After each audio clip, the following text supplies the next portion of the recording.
car hauling business equals life. It's Tuesday Night Live. Welcome back to the show. I'm Jay. I'm your host. Trying something new.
Hey guys, welcome back again to Auto Transport Intel. I'm Jay. I'm the car hauling dispatcher. I'm live every Tuesday night on YouTube, you know that. And this is Tuesday Nights Live, where we talk about dispatching, load boards, everything car hauling, new car shipping customers looking for honest auto transport brokers. We talk about trucks, trailers, equipment, insurance, CDL, ELD, DOT, FMCSA. And this is Auto Transport Intel on Tuesday Nights Live, so I welcome you guys back. So I have, I'm trying to do some more intro stuff, so I want to move into that, and then we're going to go into the live chat. You know that first thing I do is I welcome you back. Oh, I got a weird, hang on. What is going on here? You know, you can't trust these monitors behind me. Well, maybe. Look at that, there's another pop-up window. What is going on here? Okay. Alright, I'm good. I don't need to know the pop-up windows right now. I am trying to do a show. And it's live, so it's unpredictable, you know, so you got to be ready for that stuff, too. So if you're new to the show, I start the show, and then in about 5 minutes, I'm going to say hello to the live chat. We're going to talk to each other, because this is a community building situation. I mean, the live chat and the building of the community, people emailing me, that is a huge part of the show. The Facebook, the YouTube, I've got the website with the blog posts, and I get all kinds of different emails and people contacting me. So I want you to be a part of the group. I really do. So I'm going to say hello to the live chat, and then we're going to move into industry news, which is fun stuff, Facebook information, news, entertainment, whatnot. I don't actually have as much industry news this week because I was in Vegas. I didn't even have time. I've got some pictures from Vegas that I shot, but I don't even have that ready, so that's okay. Then we're going to go into consultations and merchandise for a few minutes. Good news, I have 2 consultations tomorrow. That stuff is picking up a little, which is cool. I've got more orders of merchandise on the way, so we'll touch base on that, and then I'm going to go into the discussion topic of tonight, which is car hauling business equals life. At the 1 hour mark, I will have my featured interview with CarHauler.Life. And then actually, I've added a second interview recently, just in the past few hours. We're going to meet Justin from Half-Ass Full Blast, which is cool. He's got a Facebook group doing some media. So I don't know if it'll be a short show, but it may be 2.25 hours. So if, I'll try to put the replay info in the description below, and you can choose where you want to watch along the show, so you don't have to watch the whole show. And if you can't make it, if you're not here live, no problem. You can always join later, because that's how YouTube works. It's on demand. So let's see, what have I got going on here? Let's scroll back into live chat. The one and only is with us tonight. Welcome back, the one and only. You are first a lot, which is really cool. I really appreciate that. So thanks for joining the show. Roxy Auto Transport is back with us. Hey, what's up, Roxy? David Skew. Hey, what's up? Skew in Cleveland, running 80 west towards Toledo. Great. Yeah, man, share your location. That's awesome. How many cars you hauling? Where you headed? How's the weather? That kind of stuff is really interesting. So welcome to the show, David. The hierarchy. Jose Perez, hey, what's up, Jose? Thanks for joining the show. I really appreciate it. I got a happy birthday from Acme Transport. Thank you. It was last week, and so, boy, that was already 7 days ago. Man, time travels fast. Islam Albiza. All right, the one and only helpful, cool guy. Yeah, well, we have a good community going here. So, Islam, welcome to the show, and thanks for saying hello. I do appreciate that. Hey, Mike, what's up, man? How you doing? I hope things are going well. I know that Mike is a dispatcher and already just really racking up the experience, which is really cool. There's a typo. That's okay. Peterbilt 379 is back with us. Awesome, man. Thanks for coming back to the show. And Trucking Answers from Indiana. Mark is checking in. Hey, what's up, Mark? I was in Vegas on Monday when you were live. I think I was walking around on the Strip. Man, the Strip is the bomb, dude. It's crazy. In fact, that's why tonight, car hauling business equals life. I'm walking around Vegas. I'm seeing there's people from all around the world are in Vegas. And the Strip is like, yeah, people are I don't know if they're dressed up or they're it's like when you go to a destination, you feel like you're at the destination. But when we were down on Fremont Street, I mean, that's when things got really crazy. I'm thinking about Bourbon Street and just thinking about all kinds of stuff and really thinking about people and life. So that's where the show came from. Islam, new for this business. Oh, and he's helping you a lot? Yeah, man. Well, there's a lot of mistakes that can be made, and that is actually one of the purposes of this show, too. So I hope to help create and build the community that already exists, but give it another place to talk and help each other out. So that's the purpose of this. When I became an owner-op, I'm going to name my trucking company Outlaw Trucking. All right, that's a great name. Cool, man. Cool. And and that's another thing, man. I mean, we all have dreams that we want to fulfill. So, yeah, man, the first step is to talk about it. Bulldog in the house. What's up, Bulldog? Hey, Chris. Welcome to the show. Thanks for coming back. And Whoop Datus. What's going on, man? Great name. Love it, dude. Thanks for coming back to the show. Dispatch Wife, hey, what's going on? I know you're busy. Dispatch Wife, I'm looking forward to having you guys on the show sometime coming up, but I know you can't do it tonight, so thanks for taking the time to join the show. I really do appreciate it. I really do. Did you hear about the truckers who surprised a little boy had cancer, I think, on his birthday?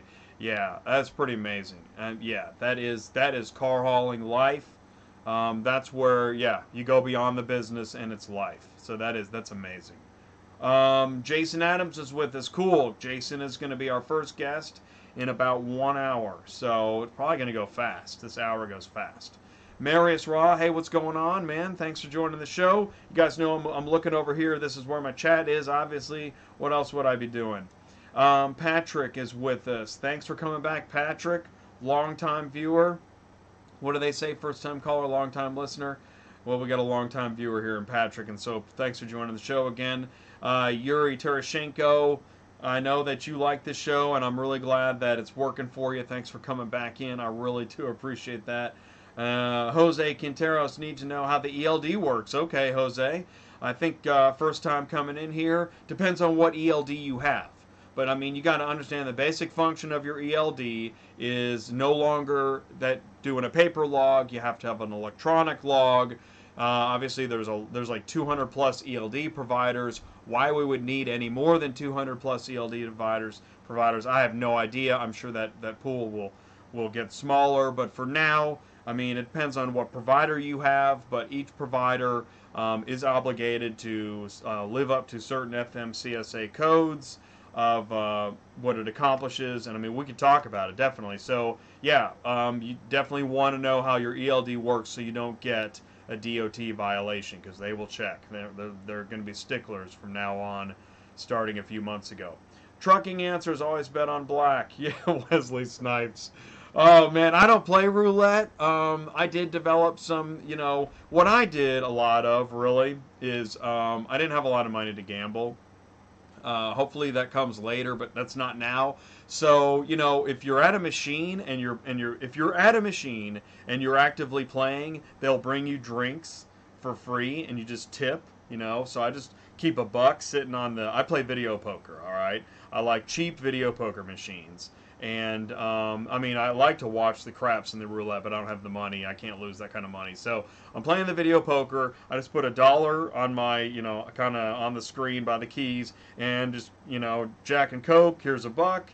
I'll take a Corona with lime. And when you find a machine that doesn't kill you and a server that's coming around a lot, that's what I call a good time in Vegas. So that's what I do. So there's you go. There's a tip for you. Vegas is a circus. It's crazy. It's absolutely nuts. I don't know. I don't exactly know why everybody goes there, but it's fun. It's like Bourbon Street. It's fun to see life happening, right? To really just see it happening. It's pretty cool. And that's Fremont Street. Fremont Street is a total circus. Passenger 51. How is it being a dispatcher? Being a dispatcher is hard. It's hard, man. And that's actually, when I talk to Dispatch Wife, we're going to talk about the daily grind of dispatching. It's hard.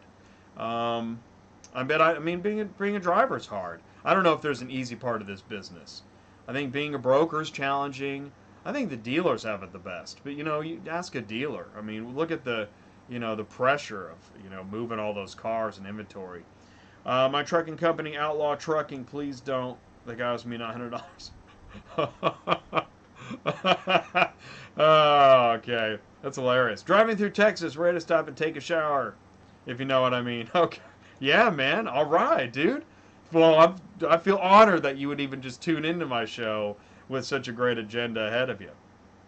Keep Trucking is a good ELD, probably the most popular. It's a stable, good, well-known product. It has great customer service. Reasonable price. That is the industry standard right now. Keep Trucking is the central dispatch of ELD. See, as much as terrible things as I say sometimes, I try to say nice things too. Just saying hi from half-assed full blast. Cool, Trucking with the Beard is in here. That's awesome. That is awesome.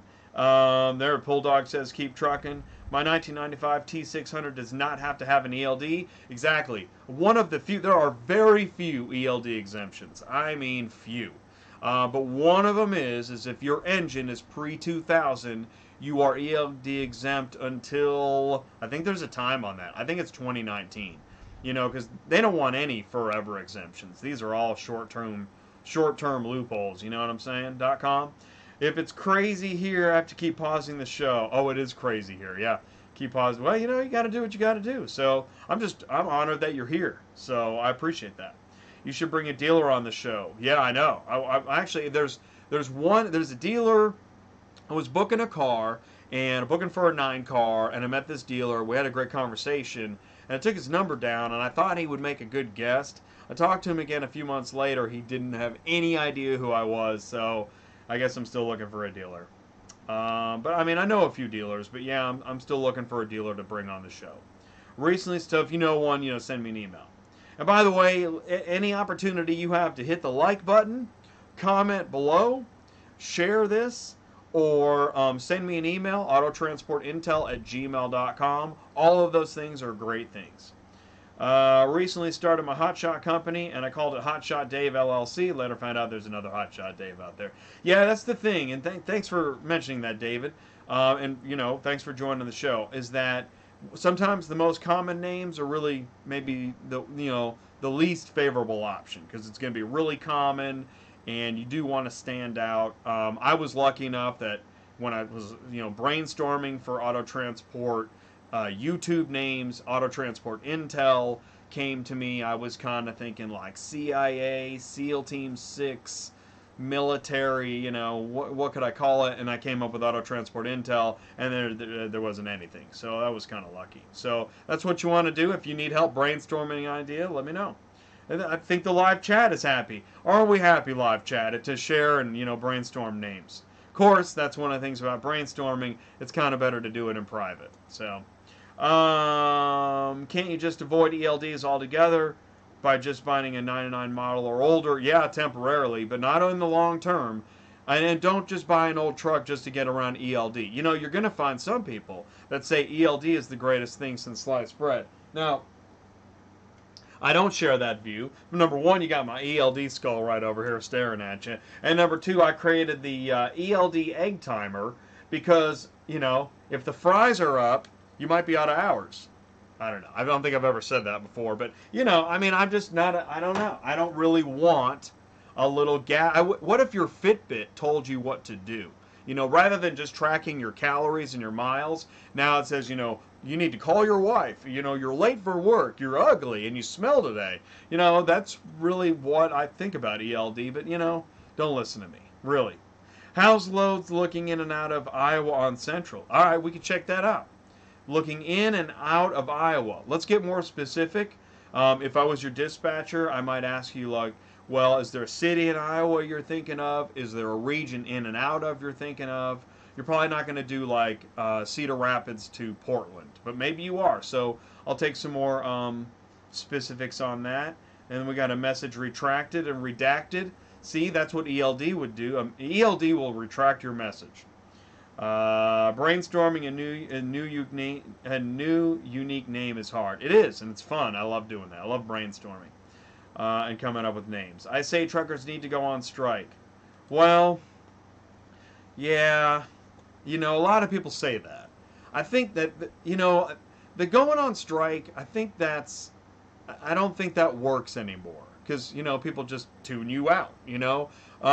There's got to be different ways to do it. Maybe come on the show. Or I don't know. I think that's what media is for. So I don't know. We'll have to talk more about that. I don't know what to say. What do you guys think? Should we go on strike? Do we go on strike? Is that what we do? What's a better way to make a point? Especially when it comes to load board market prices. The average load board market price is too low. So what do? Do we go on strike? Do we make a TV show? Do we take out a billboard? I mean, what do? How do you improve that? How do you improve a situation? Let's see here. What do you think about that 1 hour shutdown truckers did a few months back? I don't think much happened. I don't think much happened. I don't think, you know, it's like the honking the horns in DC. I think, you know, they just close the blinds and, you know, I don't know, vape. I mean, I don't know. I just don't think that a trucking strike actually really affects people. Or I don't think any strike actually affects. Or how about when Starbucks had the 1 hour national seminar about not gender relations. I think it was about after the, you know, they kicked people out. Well, what happened with that? I don't know. Probably not very much. Thanks so much for your help. Blessings, brother. Cool. Thank you. I am here to help. That's the whole point of the show. When people, and that's another thing. It was fun. I'm in Vegas, and I had my business card on me. And I got to hand out my business card to a few people, and I want more people to have my business card.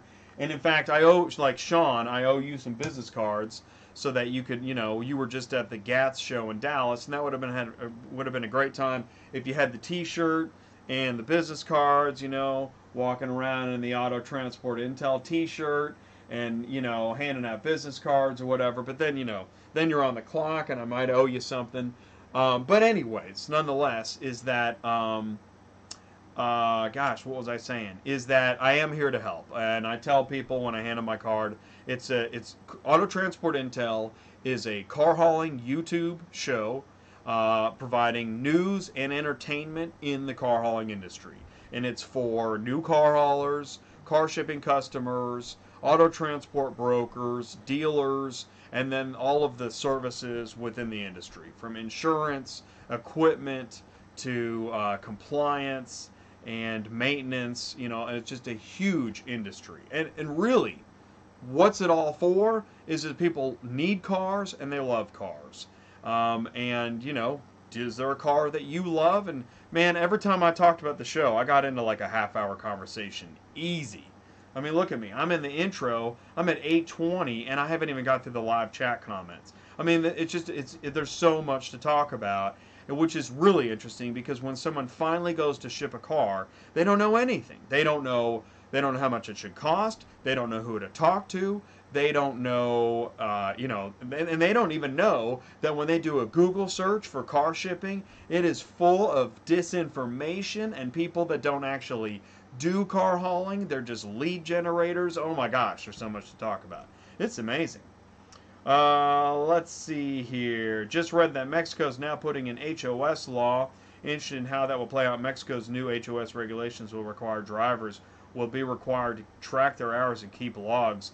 Yeah, man. I mean, and Canada also has it. And actually, Europe had it before we did. I mean, this is a global thing, and it's also a digital thing. So, I mean, it's going to happen. Delaying the inevitable by getting an engine pre-2000, I think that's cool. But, I mean, make no mistake, it's coming. And if you want to say it's Big Brother or New World Order, I'm actually not opposed to those ideas because I like to talk about that stuff. But, I don't know. I don't know if you can delay the inevitable. Oh man, I'm way behind in my live chat here. Want to start a car hauling business, but I have no support from the wife. Well, that's a tough spot, man. I mean, I don't think I can get you out of that spot. But if you want to talk about setting up a car hauling business and you could use a consultation, send me an email, autotransportintel@gmail.com. I am asking for, in return, for 45-minute, 50-minute consultation for a $50 PayPal. That is what I'm asking for. But as anybody knows, I'll talk to anybody. I'll at least try to point you in the right direction because I really do. I mean, I've said it, I do it, and I want to talk to everybody. I am behind on returning emails and phone calls. I was in Vegas, but yeah, send me an email. Let's talk, see if I can help. It's a shame that a lot of these newer drivers don't have that outlaw trucker spirit. Amen. Hey, Jay, Exclusive Luxury Transport says, what's up? Hey, what's up? Exclusive Luxury Transport, and thanks for joining the show. I appreciate it. I need some central dispatch ratings for Crosswalk Transport, Sterling Heights, Michigan, and for my auto to go. Thank you in advance. So, hey, you know what? There's this dispute about whether or not we should give each other positive ratings. Why shouldn't we? What has Central Dispatch done for you lately? There, I said it. Hey, drive more than 14 hours in any 24-hour period. Drivers will be required to track their hours and keep logs in their vehicles. I mean, you got to know the hours of service rules. And even though the FMCSA is considering changes, just remember, until changes are made, current rules are in place, and the DOT will give you a violation if they find one. And they, depending on who you meet, might be looking for one. There is, but it takes participation from a union. Didn't even make the news. Yeah, I don't think it actually made the actual news. The strike. What happens to the days when a trucker could drive 40 hours straight? We need to go back to those days. We need a TV show that shows what all truckers have to go out there. You know what? This might be your show. Car hauling business equals life. Seriously, the whole point of the show tonight, I don't have any experts lined up. We are talking about car hauling business and the life of being a car hauler and the business of being a car hauler, and it's pretty much the same thing. I'm sitting in an airport. I almost did a Instagram video, and I forgot. I think I forgot. I was thinking about it, and then I forgot, and I started answering emails, and I was trying to catch up on my schedule, and I was thinking about the show tonight. But I'm sitting in the airport thinking about how, I mean, we all have lives. We all like to travel. Are we all able to mesh our business with our life? And do we want to? But I think in car hauling, that is what happens. Some people go to a job and they live for the weekend, right? They clock out on a Friday and it's the weekend. And then when they clock in on Monday, they're back to their job. So they got two lives. They got a double life. They got their life on the weekend, and then they got their job during the week. Or, something like that. That's not how car hauling works. In car hauling, I mean, yeah, for some people, sure. But I think in general, in this industry, I mean, no matter where you fall, whether you're a carrier or a broker, business equals life. I mean, really, for the most part. Look at the husband-wife dispatch driver teams. I mean, business equals life. That's the way it is. Hey, what's up, Jay? It's exclusive. I already read that, didn't I? You're glad to be watching the show. I'm glad to have you here. Okay, Des Moines, Iowa, coming in and out of the Midwest, Southeast regions. All right, we're gonna run that search. I'm gonna run that search. Not at the moment, but I'm gonna look into it. And quote Jens, do you dispatch enclosed car transporters, open car? Good question. All right, so I dispatch open. Yeah, I dispatch open. For a minute there, I forgot who I was and where I was. I dispatch open. I find enclosed very challenging. It's such a niche market that I find it challenging. Basically, my experience is booking the leftovers on Central Dispatch. It's no secret that if the good stuff doesn't even get on Central, which is why in the long term you really are looking for work that doesn't even make it to Central Dispatch. So as a dispatcher, I'm on Central Dispatch looking through the leftovers, digging through the dumpster, and hoping to find something good, trying to negotiate something good. That's what I do. So that's where my experience is. And so if you want to talk more about that, yeah, I can talk about it. Enclosed, well, here's the thing is if you ask me something I don't know, I know a lot of people know. I know a lot of people now that I can either point you in their direction or have a conversation. Yeah, so I can help in many regards to information that you want to talk about. Georgia is talking about building a truck-only highway. Now that's an interesting idea. Yeah, through Atlanta. That is a very interesting idea. You still in Vegas? Let's meet up. I wish I was in Vegas. And you know what? Other than the Strip and Fremont Street, we didn't go anywhere. Oh my gosh, just walking. You've been to the Strip? Man, just walking from one casino to the next takes forever. And you get roped in. Those casinos are genius, man. And the free drinks, man, I think that's my favorite part about Vegas. My wife said sure, no, or yes, good point. CD ain't. Trucking isn't a job, it's a way of life. It really is. It totally is. Don't ruin my story. I will have my better half email you for advice. Please put your car hauler skills ready. The wife is going to ask a Bible of questions. I'm so tired of having somebody else's stress. I'll tell you, do me a favor. If you've got a lot of questions and you want to have a serious personal one-on-one consultation, please sign up for my, I think I call it the Gate Pass. Yeah, the Gate Pass, 45, 50 minute, and I mean, it's a liberal time frame. And for $50, I mean, we'll just talk. We will talk. You can ask me anything. Let's set that up. Send me an email, autotransportintel@gmail.com. It's also my PayPal address, and let's set it up, man. Let's do it. You want your own stress. Thanks, man. You're awesome. Thank you. Thank you. I appreciate that. And yeah, man, it's true, man. It is. It's a lot of stress. So we will do, well, we did that, and we're going to do that. Let's do some industry news. It's not very long because I didn't have time to find very much. So let's do some. You know you're in a small town in Texas if the owner of the dealership comes out and asks us if you want a cold beer. Yeah, that is pretty cool. I mean, what do? You know, it's a business transaction. I'm pretty sure you say yes. And it's kind of like on the airplane when you order a drink on the airplane, they take the top off and hand it to you. So yeah, I mean, if the dealer takes the top off, you know, cuts it with his teeth, hands it to you, I mean, you're pretty much, you know, this is a business deal. You're gonna say yes. Then you're gonna park, and then this is a forklift on that. Yeah, I guess that's on the road there. That's a forklift driver on the road. Okay, because you know you guys see it all out there, and it ain't always safe, right?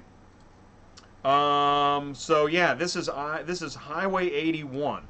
Speaking of a private highway in Georgia for truckers, I mean, yeah, dude. Now, I've spent time in Virginia, and I've been on I-81 in Virginia, and I think that's where this is. That's what it looks like. Now, that's pretty crazy. That's a lot of trucks. Yeah, they got to figure something out. And I mean, when I was there, shoot, that was 20 years ago. It was 2 lanes. So if it's still the same, yeah, they got a traffic problem. So you know, always make sure you strap down well, right? That sucks. That looks like some kind of fencing. Crappy tie-down job. Route 40, Uniontown, PA. He made it maybe 5 miles. So yeah, that sucks. So yeah. What else we got? Swift. You see, I mean, you see on Facebook, there are Swift jokes like all day long. Now, I like to be fair. I don't personally know the company, but I mean, if they train a lot of newbies, you know, I mean, you're going to have the first car I ever booked. What a screwed up deal that was. That was a Tahoe Inop sitting in a field, and I don't even know if it was on all of its tires. So, we all start somewhere. I talked to United Road Recruiter. She said 1 to 1,300 a week to 1 to 2 weeks on the road. That's horrible. Yeah, as a driver, that's tough. But maybe if they supply literally everything, including your sanity. Maybe. Do you like Smokey and the Bandit? Yeah, dude. Sometimes I use quotes. And I love the Eastbound and Down. That song by Jerry, forget Jerry's last name. I love that. Yeah. Yeah, and I remember watching Smokey as a Bandit as a kid. Loved it, man. That's a great show. And Dukes of Hazzard. I love Dukes of Hazzard. Oh, man, the Duke Boys and all that. You got to be kidding. I love that stuff. I think that's my old trailer. Hey, what's up, Hotshot Dave? Welcome to the show, brother. Is this a real pic? I think it is. Yeah, I mean, everything you see here in industry news, I get off Facebook. That's what it used to be called, Facebook news, but now I call it industry news. You know, why not? Yeah, I love you too. That's why I'm here. yeah, I'm sure you love it. I mean, it is. Vegas is awesome, man. It's a one big traffic jam, and it does. Looks like the 16 in Georgia, Seattle right now, house and wife in Texas. Okay, gotcha. And you can't read. You can read internet. Okay, cool, man. Let's keep going. And that's why, you know what? I'm very attentive to the live chat. I feel bad. There were shows in the past where I had the live chat going. It was when I think it started to get kind of busy, and I missed a lot of live chat commentary. And I think I lost some subscribers due to that. Actually, I had an expert on the show one time in an interview, and then I didn't realize he was in the live chat one time. I think he felt neglected, and you know, I understand. Listen, when I watch YouTube shows, and I tune in. You got to watch Trucking Answers with Mark, all right? And you know, when you talk in the live chat, I mean, it's a personal experience, and you wanna feel like you're participating. So I get it. By the way, this truck identifies as a Prius. Okay, now listen. I am all for freedom and understanding and, you know, getting along and all that stuff. But I love this truck identifies as a Prius sticker. That is hilarious. That's pretty funny stuff, man. And a good idea. Why not? We should all try that. Okay, speaking of, that is another great photo. Because just up the street, total mayhem. I don't, this guy's better than me. I'm pretty sure I'd be turned around looking. Not this guy. Mowing his lawn. Mind his own business. Amen. That's America. That's an America that I can get into. That's cool, man. Craigslist be like, good shape rim for sale. Now, I will shop on Craigslist, but I can certainly appreciate this, because when you meet somebody to make a Craigslist transaction, you literally have no idea what you're getting into, regardless of what you thought you knew going in. Cool, man. Yeah, man, side conversation. I like that. Okay, what else? Oh, did you guys see this?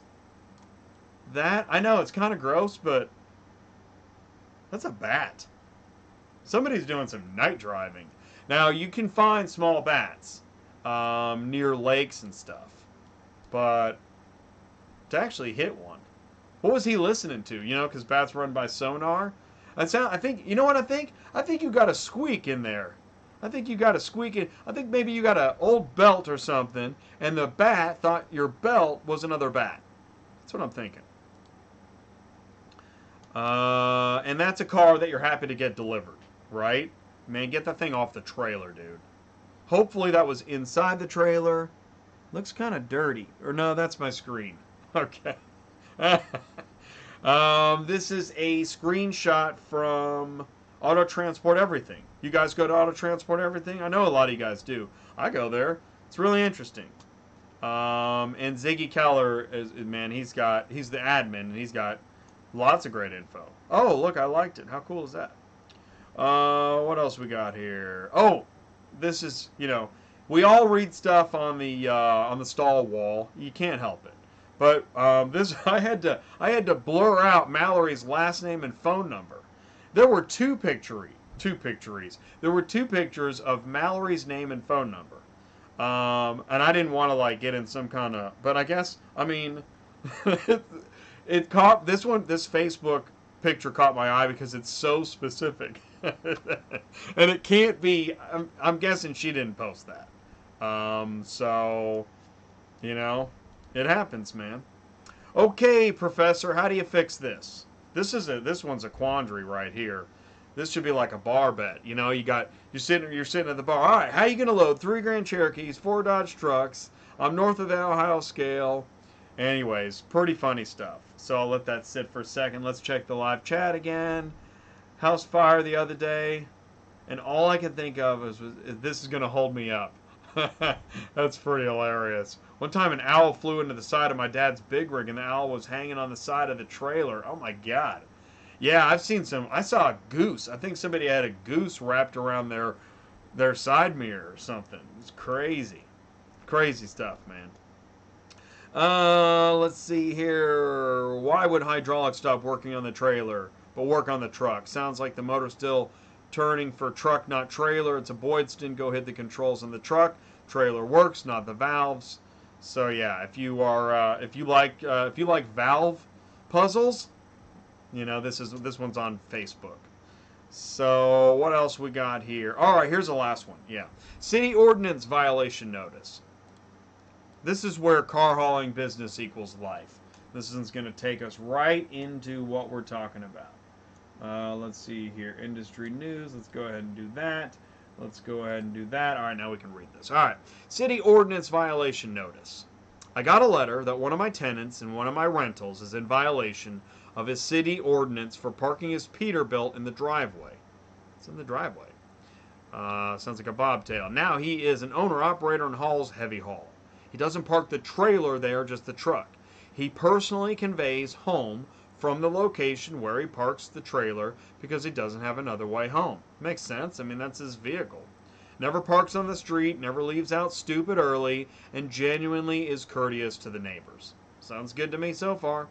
Basically, the city is saying any commercial vehicle with a GVWR of over a ton can't be parked in a residential area overnight unless they're an active part of ongoing construction.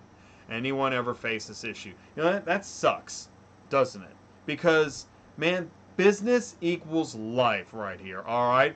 Guys not doing it out of any other thing than necessity. Don't you hate it when you can't live your life because of an ordinance or just federal government meets state government or whatever it is? I mean, this gets me right back into my love for ELD, all right? Why do we have to have so many laws telling us what we can and can't do, and then you get that lady on the phone reporting you to the police because you're having a barbecue in a barbecue pit. You can't see what you're doing wrong, or maybe your kid wants to sell lemonade and make a few bucks. See? Now I got to drink my ELD Kool-Aid.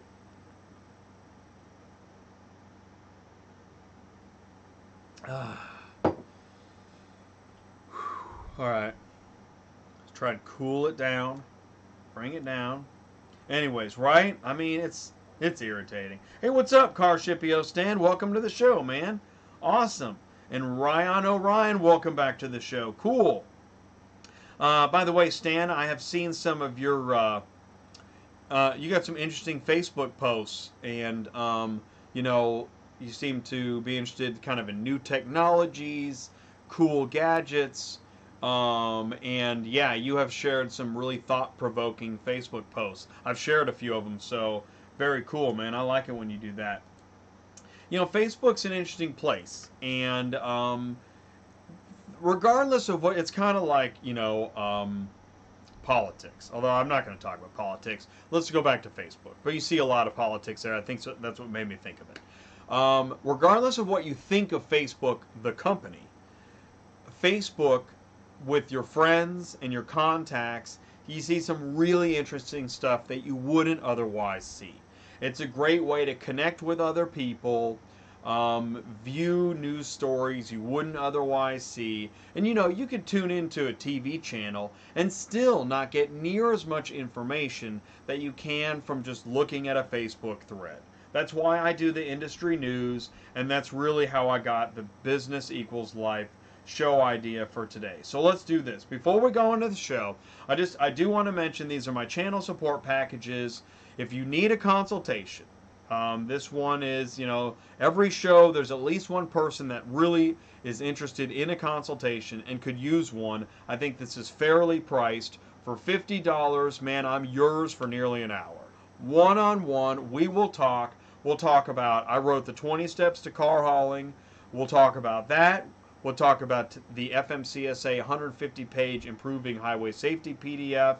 We'll talk about power units and trailers, route planning, load board searches, dispatch referrals, an email follow-up, and I believe in this stuff. That's why I'm doing it. And so if that will help you, or if you want to have, you want to spend even more time, you want to get more in depth into details and parts of that, let's do the greenhorn. That's $100. The Mix is probably my favorite package. That's where you get the t-shirt, and for $150, and really what you're doing is you're helping support the channel. You can get the t-shirt. This is a high quality t-shirt. Right now I only have a few of these, but you will get a t-shirt. I'm going to also give you some business cards to help me spread the message, and then we're going to spend an hour and talk on the phone. And if that's not enough for you, you can upgrade to the VIP. I don't have my mug sitting here. I washed it, and it's out there drying on the rack, so what can I do? But if you tune in to Car Hauling Dispatch Live on Facebook, that's going to be Thursday, and you'll see me drinking out of one of my mugs. So you get the mug, the t-shirt, the cards, and a future slot on a show, and happy to talk to you and have you on the show. So that's $200, and you really help me if you do that. And also KC Barbecue. I'm in Kansas City. Maybe we get together for barbecue. We make a video. I've done a couple of those, so that's optional too. Send me an email, autotransportintel@gmail.com. I could use the support, and actually it makes great content. And if I can help you, I really do want to help. So, question of the day. Here, this is new too. First time. I'm adding a lot of firsts tonight. I'm trying to spice up the show and keep it moving. Is who's your dispatcher? All right. Do you do your own dispatching? Do you hire an outside dispatcher? Does your wife do the dispatching? Right? Are you a husband and wife team? Are you an owner dispatcher remotely situation, or are you an owner operator and you do it all? I really do want to know. Put the answer in the live chat, or if you're watching on demand, you can comment below. So you can comment below, and if you don't do it right here on the YouTube, you can email me, autotransportintel@gmail.com. I have some viewers that never comment live. They never comment below and only send me emails. I got to tell you, I love getting those emails. George in California, I love to get your emails. It's great. And it makes me think about future topics and content to weave into the show. So however you want to comment, it's great. And remember, like, share, and subscribe. Tell your friends to subscribe. And really, I do want to know who does your dispatching. I'm full, man. I can't take on any more car haulers. I'm busy. The show is kind of what I do all the time now. But I still dispatch for a couple guys. So whoever you use. Hey, and if you're a dispatch company, man, come on the show. Plug it in the live chat. Plug it in the comments below. Find me on Facebook. Yeah, man, let's talk, because I'm full. I can't do any more dispatching. I can't take anybody else on.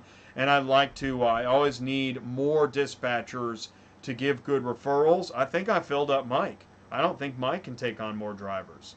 I've got Davison. I send referrals to Davison. I send referrals to Mike. And if you want to get on that list, let me know. All right. What else we got in here in the live chat? So that is the question of the day. Let's look at some of the answers. Oh, you got to go? All right, man. Listen, thanks for tuning in. I do appreciate it, and I'll see you in a week. All right, man. Thanks for your time tonight. I appreciate it, man.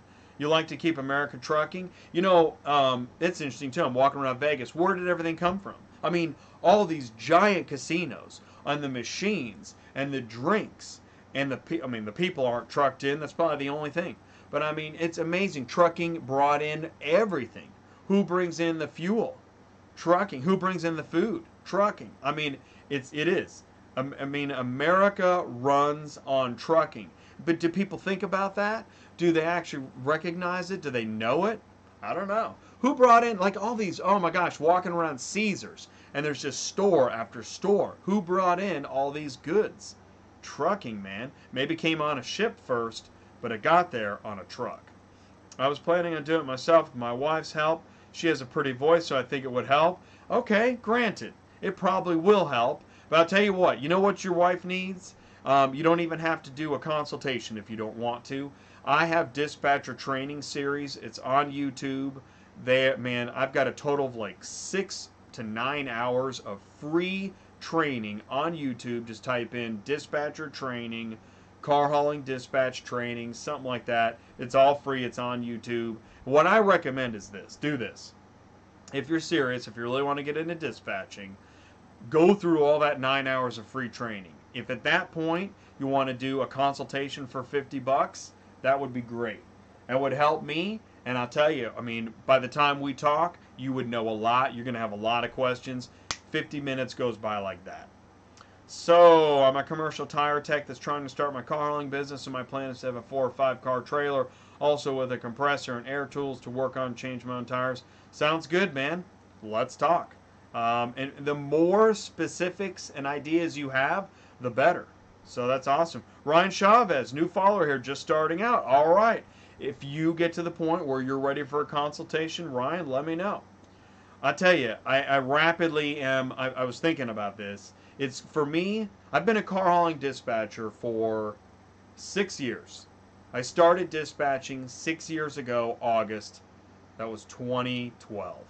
And it seems like now I'm finally transitioning into car hauling consultant. I currently do both, but over time, but I'll tell you what, the dispatching helps me stay relevant and, walking in the shoes, right? My training is the best. Thank you, Mike. I really appreciate that.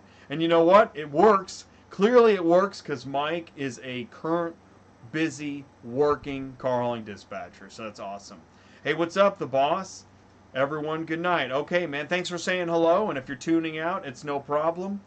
And if you're tuning in, welcome to the show.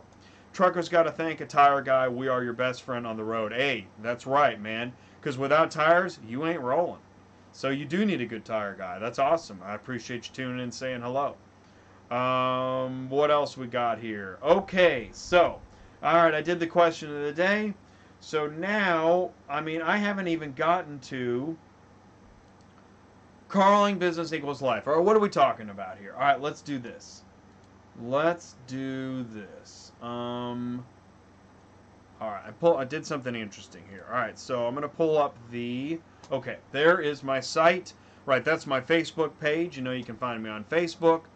And that is my YouTube page, which is my main, that's really where most of my information and traffic happens.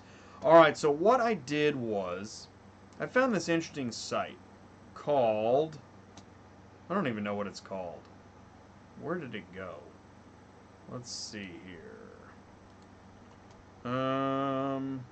Yeah, this is it. All right, okay. So, I came up with a lot of different words that sum up business equals life in car hauling. And this could pertain to trucking. Starting with the word morning. I was thinking about like my day in Vegas, and I started thinking about these words, and I'm going to give this a shot. So you can let me know if this is working or not. This is an experiment, and I like experiments. Morning, the word morning. So you'll wake up, right? And let me do this too. Let me resize this so I don't lose the live chat. And you wake up in the morning. and you realize it's another day, and you're happy. You're happy that you woke up. Aren't you happy that you woke up? And aren't you happy you get to actually, sleep and put a day behind you? So you wake up in the morning, it's a new day, it's a fresh start, and sometimes that really helps because yesterday could have been a really tough day, but now it's morning. It's the beginning of a new day. All right? So then that leads into suddenly life starts to kick in and you realize something like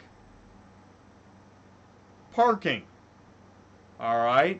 Kind of like the guy parked in his driveway and now the city has a problem with it. You go from fresh start to sudden reality. Whether it's parking or maybe it's a different problem. But, it doesn't take very long in the morning when you wake up to realize you may now have a new car hauling problem. It could be anything. It could be something from the day before, and again, what I'm drawing, the theme I'm drawing here, this is when business equals life. Because some people, they don't go through a lot of these random scenarios. They just do morning, protein bar, car,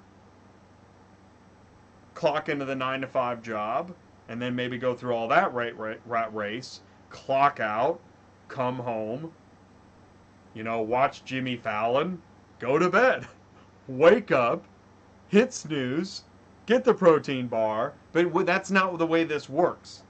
That's why that's one of the reasons why I object to this little device. Because each day presents its own set of challenges.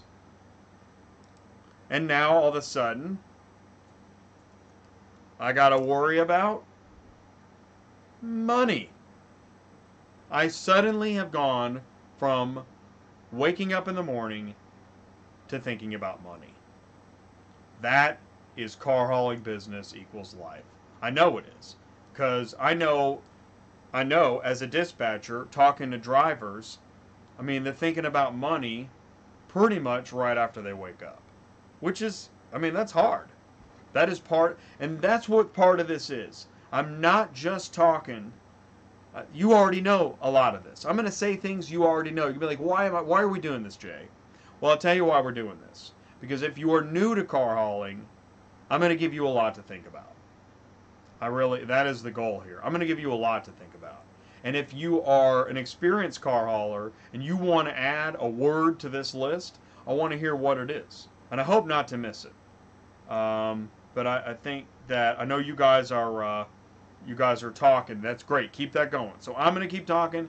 You keep talking. Let's keep going. All right. So maybe the next thing you think about is the fact that you're at a truck stop. By the way, this site that I found that I'm using, this tool, is gzaas.com. Really, really pretty cool. So you're at the truck stop. The truck stop has its own set of problems. The fuel island, the lines for breakfast, you need to grab a shower, or you're trying to get coffee, or you're trying to get snacks, or you're trying to watch the TV, or or somebody wants to talk your ear off. It's not like, that's what's weird. Car shipping customers, and I'm also talking to you. Car shipping customers think, what? You go to the truck stop, you leave the truck stop. Bada bing, bada boom, easy peasy. No, man, no. The truck stop can be its own circus. It's like walking into a casino. You think you just walk in and out. No, it's an event. It's a location. And it leads to all sorts of other time-taking situations, connections, whatever. The truck stop is an event. Now I mentioned it. Maybe you need to take a shower. Maybe you don't need to take a shower. Maybe you wish you had time to take a shower. Maybe, there's all kinds of things. Or the shower costs too much money. Maybe you don't even have money for the shower. And those moments where you either got to do something or you start thinking about, your schedule, your the events of the day, this is one of those moments. And suddenly, maybe you skip the shower.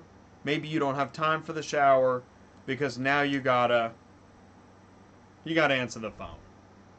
Now the phone is ringing. Maybe you went straight from morning to phone and you skipped all that other stuff. Maybe you haven't even got to thinking about money yet. Maybe you're not at the truck stop. Maybe you're at home. Maybe but the phone suddenly it takes up time. It changes what you're thinking about. Maybe you're able to just do business. Maybe there's a family emergency. But the moment that you look at your phone, and I was thinking about this on the plane too. You know what happened? We're on the plane and we hit turbulence. And what do people do? They start looking at their phones. Their phones helped them transition into dealing with turbulence. I found that fascinating. My God, you could do a whole psychological study about this. I mean, what about if somebody's waiting at the crosswalk? What are they doing? They're looking at their phone. They're waiting at a restaurant, looking at their phone. The phone, oh my gosh, the phone is a whole event in itself. And that's one of the what I'm starting to think about with these words, because listen, I like poetry, I like words, okay, and an individual word can conjure a whole, can be a funnel of information. Just one word funnels tons of information, like confetti out of a cannon on New Year's Eve. I mean, just the descriptive nature, what happens. So these are some of those words that and I know, see, in the words you guys are typing, making me think other stuff. All right. So here's another word. This is an event, right? Coffee, man. Now there is an event.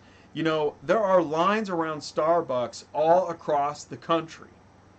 I think it's ridiculous. Okay, I do. I think it's silly. But I do love coffee. I want truck stop coffee.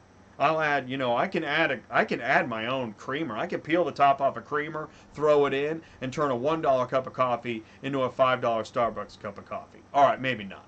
But I do make iced coffee, and it's killer. All right, but coffee's an event. Everybody around the world drinking coffee every day. This is a moment you can also take to you can cross-reference this moment with another word, and you could do coffee and phone. There's your event. You could do coffee and parking. There's your event. You could do coffee and truck stop. So, when I say coffee, it pretty much takes me to the next word that I hope I have time for. I hope I can find a good one, and that is breakfast. Man, breakfast is a huge part of car hauling business and life. I mean, when you have to go straight to work, you don't have time for breakfast, you just got to start driving. Don't you hate that when you don't have time for breakfast? I hate that. Just like, what? You going to drive on empty? No, because you got to get fuel, which you could cross-reference that word with money, right? Because we're all money price sensitive on the fuel we get, but you got to have fuel.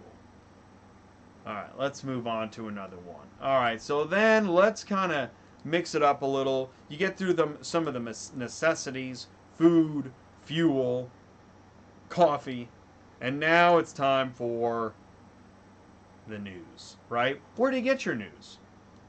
What news do you listen to, right? I mean, there is news that we all have news we don't listen to.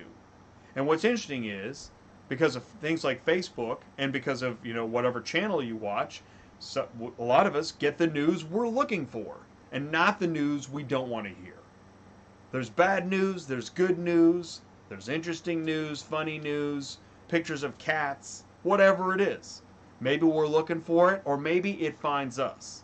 But we all spend a certain amount of our day getting the news. And is it industry news, or is it just general news? What are you looking for? Sometimes it's industry news. Where do you get industry news? Actually, I'll pull this up. I think one of the great places to get industry news is Overdrive Online. There's a lot. I think it's fair and balanced. It's amazing how Fox News has made fair and balanced like a household name. like Paris Hilton, and that's hot. You right? Fair and balanced. So looking for, a reliable news source that keeps it interesting, stays consistent, provides news that I'm interested in. I think Overdrive Online does that pretty well. I don't know if Auto Transport Intel exactly does that, but that's kind of what I'm working towards. News and entertainment information. Yeah, we'll see. So the news, right? News is a big part of what we get and what we're looking for, and it's a part of our business equals life. All right. What do we got here next? So, along with news is social media.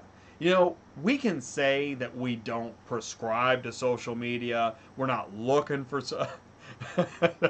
Jason says cuss word. Well, maybe we'll put cuss in there.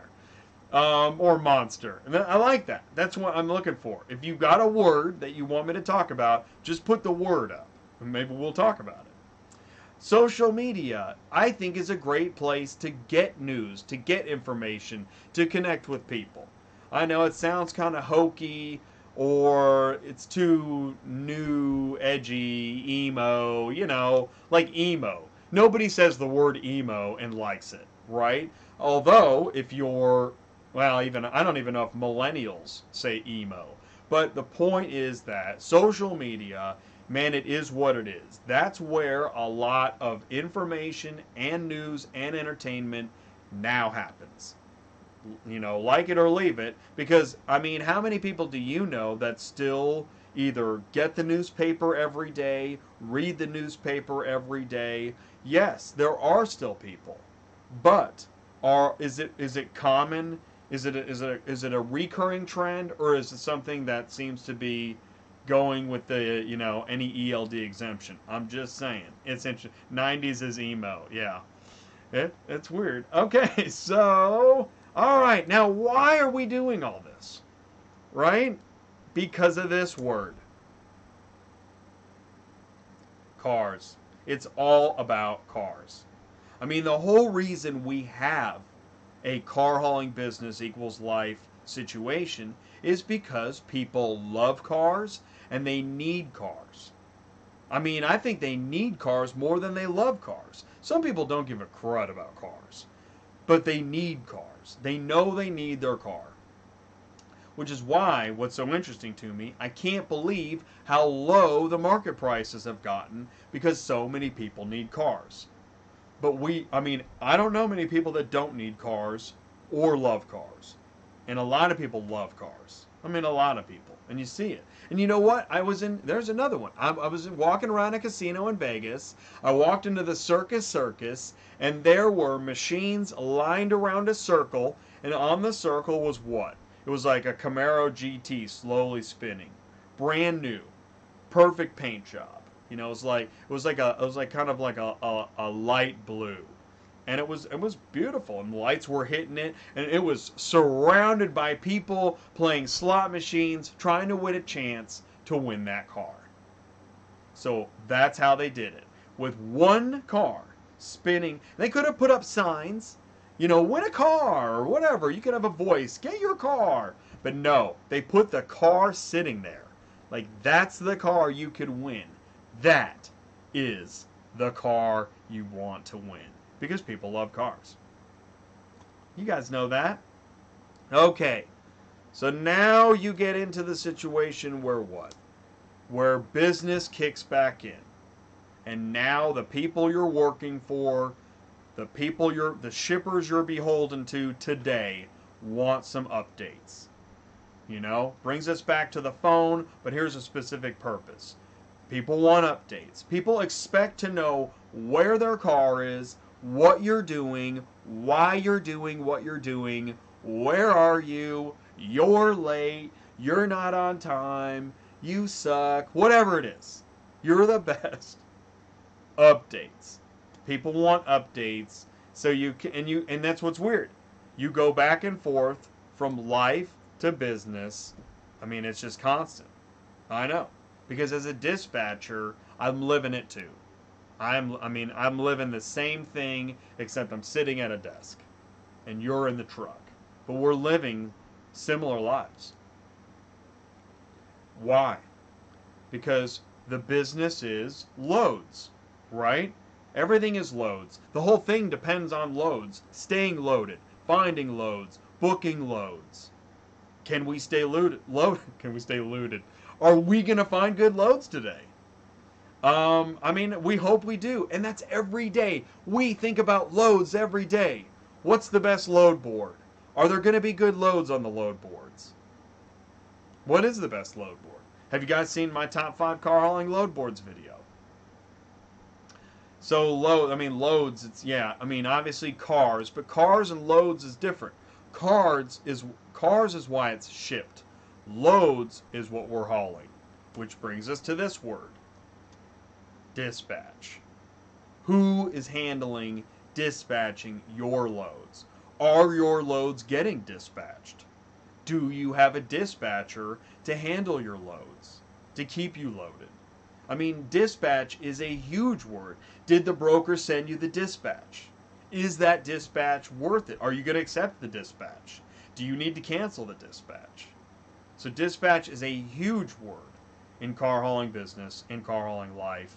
And if you don't think about the dispatch, you're missing something, because it's a huge part of it.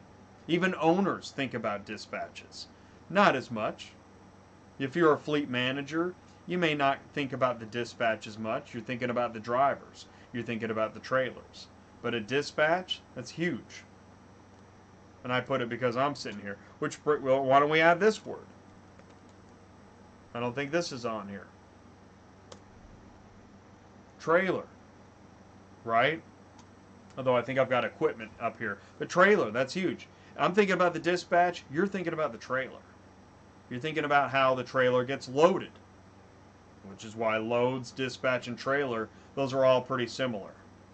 So let's try another word. Now that we have a dispatch, now that we have a load and a trailer, no, not that word.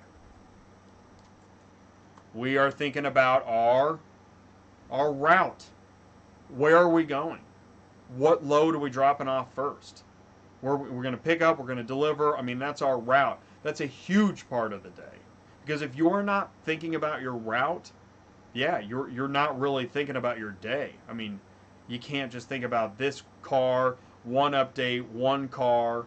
No, it's not like that. It's a route. So once you realize your route, you're thinking about this word.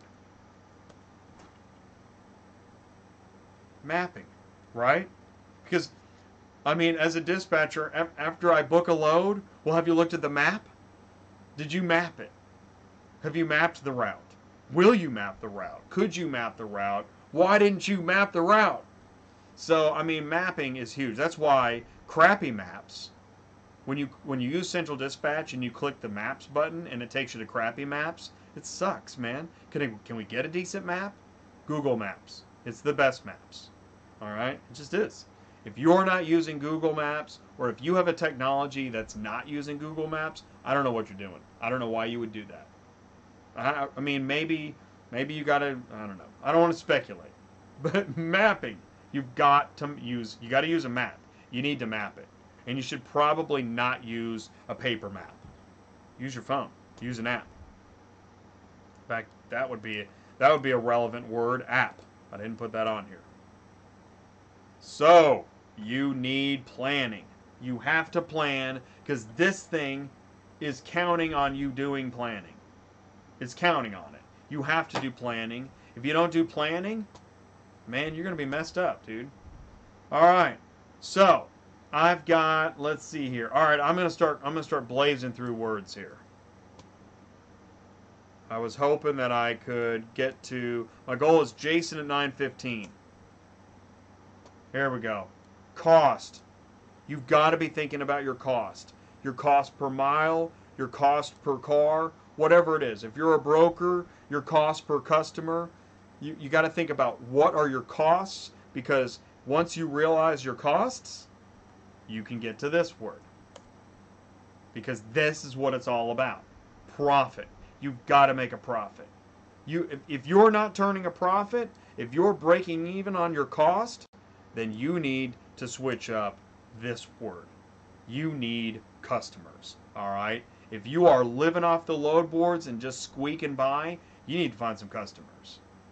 And those customers, it's very important to consider the locations of your customers. You don't want to be deadheading 50 miles on a regular basis, unless it's worth it. Unless it's worth it. I mean, location, location. Where are your customers located? Because also this word is going to become a big part of how that works. The roads. Are there good roads to the locations that you're going to go to? Because, I mean, that's a huge part of it. And, I mean, if you got the cost, the profit, the customer, the locations, and the roads, you're probably going to need to consider this word. Is the weather any good? You know, people don't think about the weather that often until the weather's bad for them. But there's bad weather somewhere, everywhere, right now. Not everywhere, but somewhere, right? There's good weather somewhere, and there's bad weather somewhere. And just because you have good weather doesn't mean somebody else doesn't have bad weather. You gotta make calls. Oh my gosh. If you're the dispatcher, you better be making phone calls. If you're afraid of the phone, don't get into dispatch. You are not going to make any money if you have phone freeze in dispatch. And if you do make the phone call, you better understand the price. Know what you're talking about and know what they should be, because I'll tell you what, something you need to be doing all the time, this word. Everyone. Sub to me. Hey, what's up, Fire Dragon? Thanks for joining the show. What's up, Paul? Houston roads suck. Yeah, what's up, Daniel Gumba? You've been here a little bit. Hey, Ronald Cruz. Cool, man. You like some of this? Yeah, man. I like Pilot. I like the. I'll tell you what, and beef jerky. I could have put that as a word. Man, do I love beef jerky. But you had better understand negotiation and practice negotiation. You know why rates suck? Because we're not working hard enough to raise the rates. I'll tell you what, we don't need to all strike. We need to all negotiate. That's what we need to do.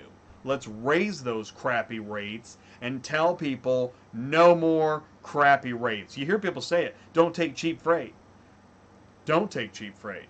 Live it, man. Business equals life. All right. This word is crucial, right? You know this. You have got to create a schedule, and you've got to try to stay on schedule. This obviously gets into planning and routing and mapping. You got to have a schedule and try to stay on it, because this is something you can't control. You can try to control. You've got to know you got to know your equipment. You got to respect your equipment and try to get the best equipment you can. Because if you don't, this word is going to become a part of your life and your business. I mean, obviously that is a part of all of our lives and businesses, no matter what you got. I've had computer problems, but you have got to respect your equipment, your maintenance, because that is probably one of the biggest parts of trucking, right? I don't have to tell you guys that. You know. Because you guys you're on duty. You're working. This is happening. And look at this. I did all those words, and now I'm just getting to this one. Pre-trip. You have to do a pre-trip. You get to the DOT and you didn't do a pre-trip, and you just skipped right to this step, and you didn't do your pre-trip, then they're going to nail you. And driving, dude, driving's the easy part. Right? There's a million things going on. That's why when your customer gets upset about this word, you're like, oh my God, I've already gone through 30 words. Buddy, I realize you got a hair appointment and you got to get to Vegas. I get it. And I'm here to pick up your car. So can I just pick up your car and move on to the next word?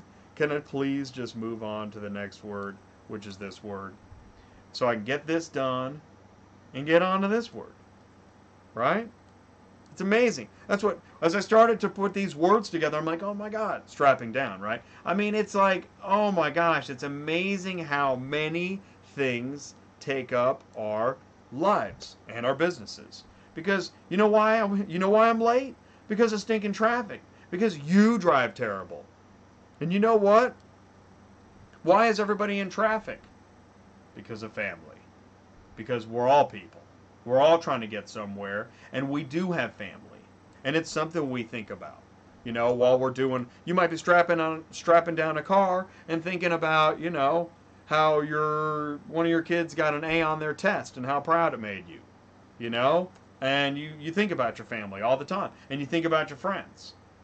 And you know what we all engage in? You know, it's funny. As much as we don't want, you know, we don't want everybody we know to go on American Idol or whatever.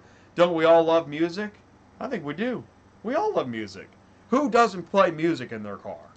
Right? Or how about this one? Who doesn't look at photos or take photos when you go somewhere? Right? That's a part of business.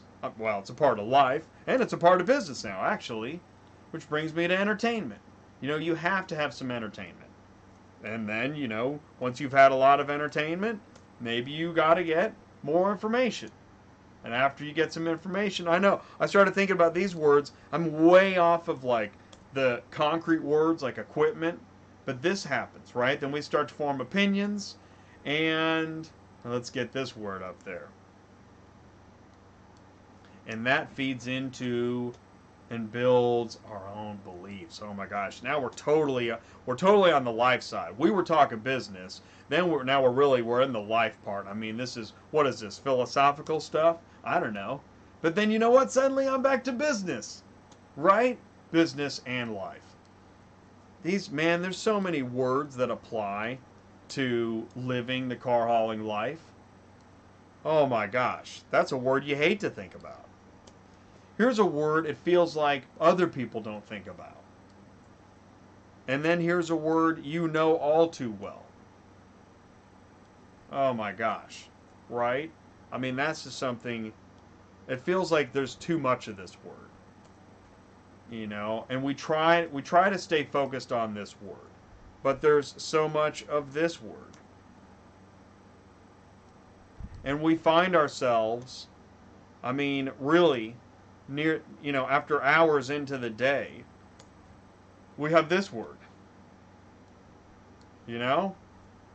We feel, I mean, we're really hoping. I'm praying a good car shows up on the load board. I know that the driver's hoping that, man, he can just get through this stupid ELD another day. Or that the trailer holds together. Or that the customer's actually there. Or that the check is in the mail. Oh my God. How many people hope the check is in the mail? So then you finally get some food. And you know what? Maybe you've been working all day. Now you're in the middle of nowhere. And maybe you feel this. You know? That's a part of it. That's why it's good to have a phone and a friend and family. Because you're going to get some of this. That's definitely a part of, man, that is a part of car hauling life. And ultimately, this wakes you up out of that. Now you're delivering a car. Could be the middle of the night. And you're delivered. You're moving on to whatever you do as your post-trip, you know. I mean, you're finishing your day. And now you are finally off duty. You're still working. You're just off duty. And you get a chance. You're so close to this now. Maybe you got back and did a little bit of music, family, entertainment, news. But what's interesting is, throughout this day, what happens is this. It's very interesting how we all know, no pain, no gain, right? We work hard, and we know there's something behind it. It's not just money, but actual personal and business growth. Again, business equals life tied together. And the final word is you get some sleep. And it's funny. I mean, sleep gets in the way sometimes. We wish we could stay up later. We want to stay up later. Whatever it is. But ultimately, you know what? It's funny. We really need sleep every single night. You can't like skip a night. You got to get it every night. Maybe you dream. Maybe you have a nightmare. I don't know. Maybe you don't dream at all and you just conk out and you're just out. So in the morning, the next day, you start with the first word again, morning. But you're thankful that you got that sleep. You're thankful that you woke up another morning, and you go through the whole cycle. And man, it's a lot of words. It's really interesting. It was really interesting putting this list together, and there's so many words I left out, but I thought the process was important because I think traveling, and that's another. I didn't put travel in here. I have locations, but travel is a big one. I'm just going to put it here. Is that travel is a really, really big part of why transportation, I think, is a rewarding industry, is a sought after industry, and I think it's helpful. Traveling is really good for personal growth and understanding other people, relating to the world. Travel's awesome. So not just for vacation, but when you can travel for business. Really, if you can travel anywhere. I'm a big fan of just, getting outside the neighborhood and seeing what's going on. So that's my list. I missed several in the live chat. I'm just going to take a look here. I don't think I missed much, though.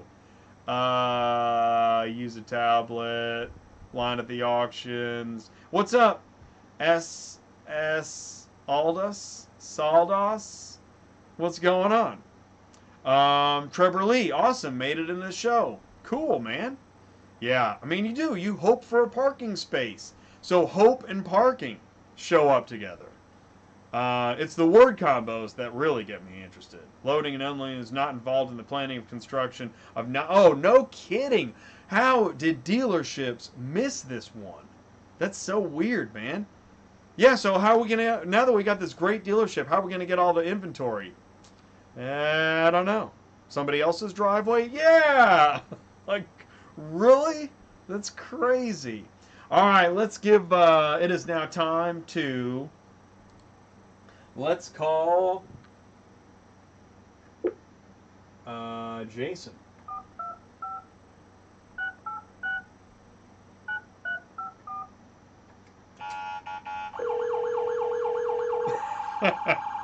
Oh, man.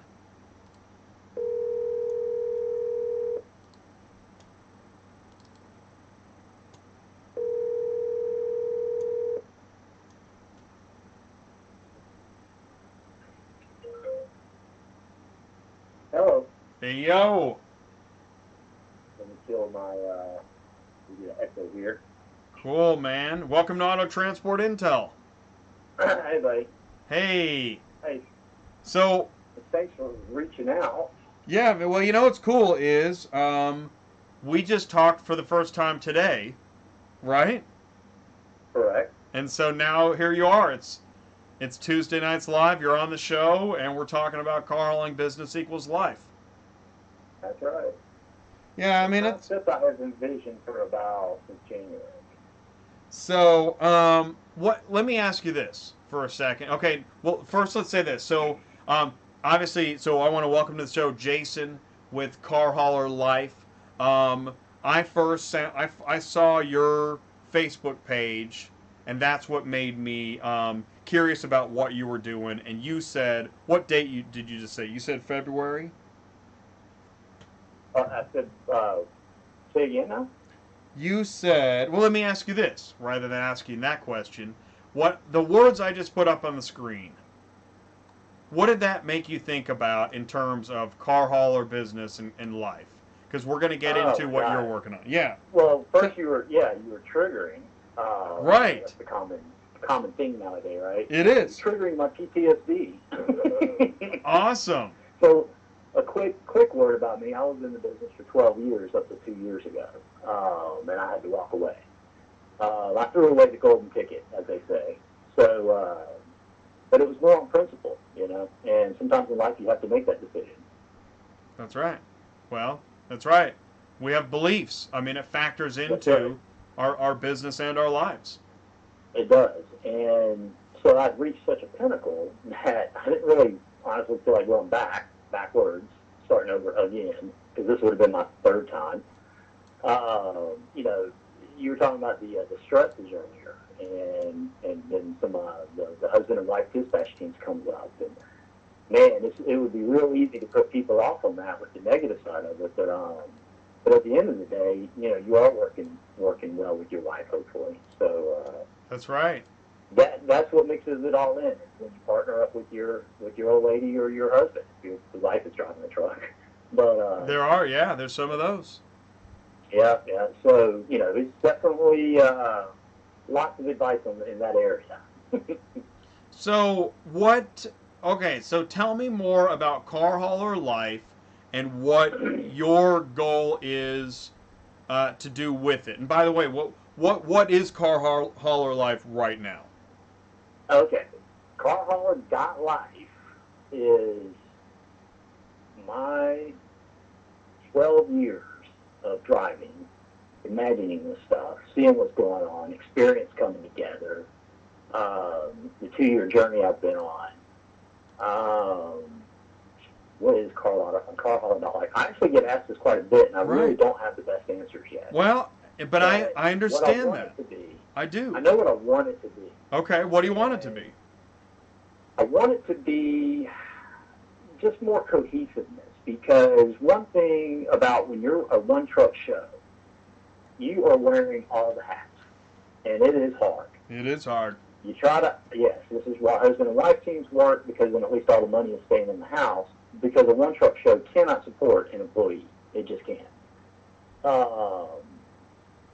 So when you're wearing all the hats and you want to do other things outside of driving the truck, which I think is what I've been seeing over the last couple of years on the internet with the I can't think of the word, but everybody's kind of doing it, right? There's lots of Facebook groups now, etc. There are. Yeah, and that's cool, because every Facebook group has its own tone and tenor.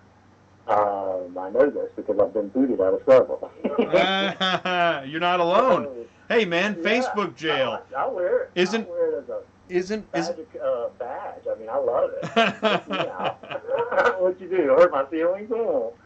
So that's the funny thing about the internet. People forget it's hard to express emotion, and it is. Sometimes you're really freaking mad, and sometimes you're, acting like you're mad, but you're just laughing at the fools. So nobody really knows what's going on in those arenas. And so in other words, Facebook has its place, right? Facebook does. I mean, yeah. And as a platform, platform, I've learned to accept all this. I right. mean, I've been on Facebook. I waited for Facebook. Shit, I knew it was a college thing, and you had to have a .edu. Oh yeah, right. Yeah, and so I watched and waited, and finally he opened it up, and I joined October of 2009. So, I do see it as a powerful tool, and unfortunately, I don't want to get off on this tangent, but it did get turned into a weapon. And it has been weaponized. Yes, it has. And so, YouTube's going through that right now. That's why, yes, I'm careful with what I say. I don't want to be, but, Yeah, I see. That's the nice thing about me. I'm not, and I don't care, because I hear you. I'm a principal, and I'm a man of honesty. So what's out there is out there. I don't care, because, come at me, bitch, is what I would say. So I'm not afraid of the internet, but I also do understand, because like we were saying earlier in our conversation when we were getting to know each other, I've been on the internet since day one. I was right there with Al Gore, 1997, right? Yeah, even earlier. I was in the 90s, and then I learned in the military. My first computer was a TRS-80 in the 8th grade. So the one thing I lacked was a programming brain. I don't understand math. So I've been waiting for this day. I've been waiting for the programmers to build the tools that make life easier. Yeah, I understand. I knew this day was coming. Yeah. All right, so now that I was forced out of my business, quit my business, whatever story I'm telling in the moment, and how I feel about it. Bottom line is, this is what I've been doing. Reacquainting myself with what's out there, the new tools, what's going on, because I kept up with it all this time. It's just not to the extent that I wanted to, because I just didn't have time. This shit takes a long time to program. And I still say program, but really what I'm saying is design, because I'm using other people's tools and then my own magic. The CarHauler.Life to me is trying to join together these disparate tools, these disparate companies, these disparate groups, and trying to make, I don't want to say the word like Facebook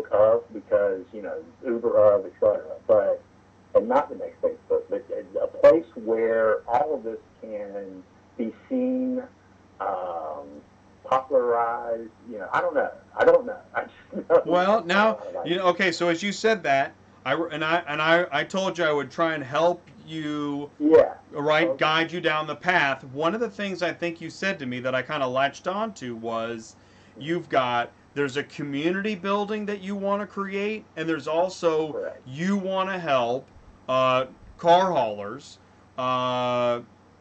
create their own business web presence. Correct. That and their company. Right. But not inside the box the way it's been done. I'm very much an outside the box guy. If something's already been done, I don't do it. Or I find a new way to do it because there actually are new ideas. But I don't like copying. So right. I try to come up with original thoughts, right? Original ways. You can be influenced by many things, but at the end of the day, it's all about your own personal style. So, and it's like you were saying, or on the broker video when I was watching it earlier today, you were talking to that broker, and he was saying, like, there are just certain people who aren't going to be able to do good business together. And so what I see now that with Facebook, Google, YouTube, Twitter, basically they're the macro identity worldview now, right? The internet's going to niche. Yeah. And it's going to niche hard. And so I want to be that guy in that niche. The bigger site inside of that niche. You know what? All empowering everybody else under it. And you do know their own thing, whether it's creative, running a company, whatever. Go ahead, sorry. No, not at all. You know what's a great example of that niching that you're talking about? Look at what's happened to TV channels. Correct. It used to be like, what? We went from like 3 channels to 9 channels to like 50 Correct. channels to like 100 channels, 200 channels. Oh my gosh, I just saw on the airplane coming back from Vegas, there's a new Yeti channel. It's literally about like fishing and hunting, and that's it. Like, it's super niche. It is. Yep. It's really interesting. It's super niche. Finding the people, and so that's where I think CarHauler.Life is going. Yeah. I am also one of the first that did the CarHauler.Life hashtag. I mean, it's just silly things like that that mean something to me. But I want to start trends. But I want to do it from behind the scenes. I am not like a glory hound. I'm behind the scenes. I hear you. So I am trying to build a team also. But there's no money in this business, and the internet ain't free. But one of my philosophies that I do want to try to get out tonight about why this is all happening and why I'm doing it now. Part of what we knew in the 90s, and I hate to sound like an old-timer, but that's why I've posted up on my site and everything. I'm turning 50 in January. That's my deadline for this project. That's cool. So, yep, I'm halfway there. So, at this point, you get a lot of age experience, you see shit and blah, blah, blah, but I'm not a codgy old man. I find myself turning into one every day. But back in Get out of my lawn! 90s, yeah, it starts with back in the 90s, right. We saw this coming. We were like dead set against the commercial internet. We were like, this is going to be bad. And we were right. And when I say we, I mean the royal we. I was participating in a lot of early chat groups back then, the real ones, where you actually discuss intelligent issues. Well, it's funny you said that, because I got like Truckers Report on the screen, right? Truckers Report is kind of an older forum, right?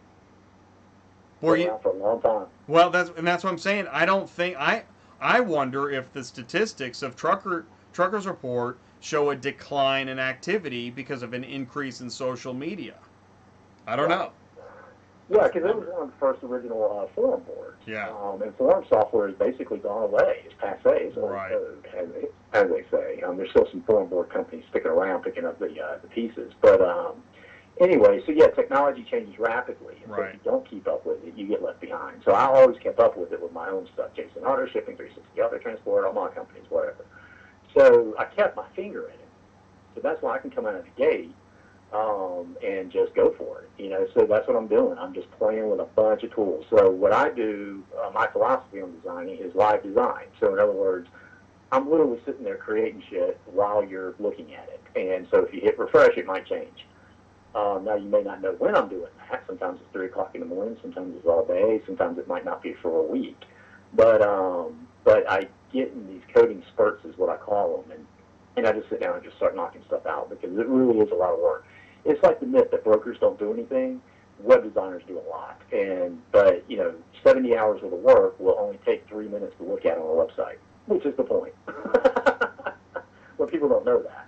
Yeah. So that's how video is. Saying, video takes forever. Yeah, exactly. Mm-hmm. And so everybody's seeing this now. They're starting to recognize that the internet was given to you as free, but it's not. The internet is not free. You were paying for it with your personal data all this time, which is why it's actually kept me very honest, because I've always known that whatever you put on the internet can fly back around and bite you in your butt if you let it.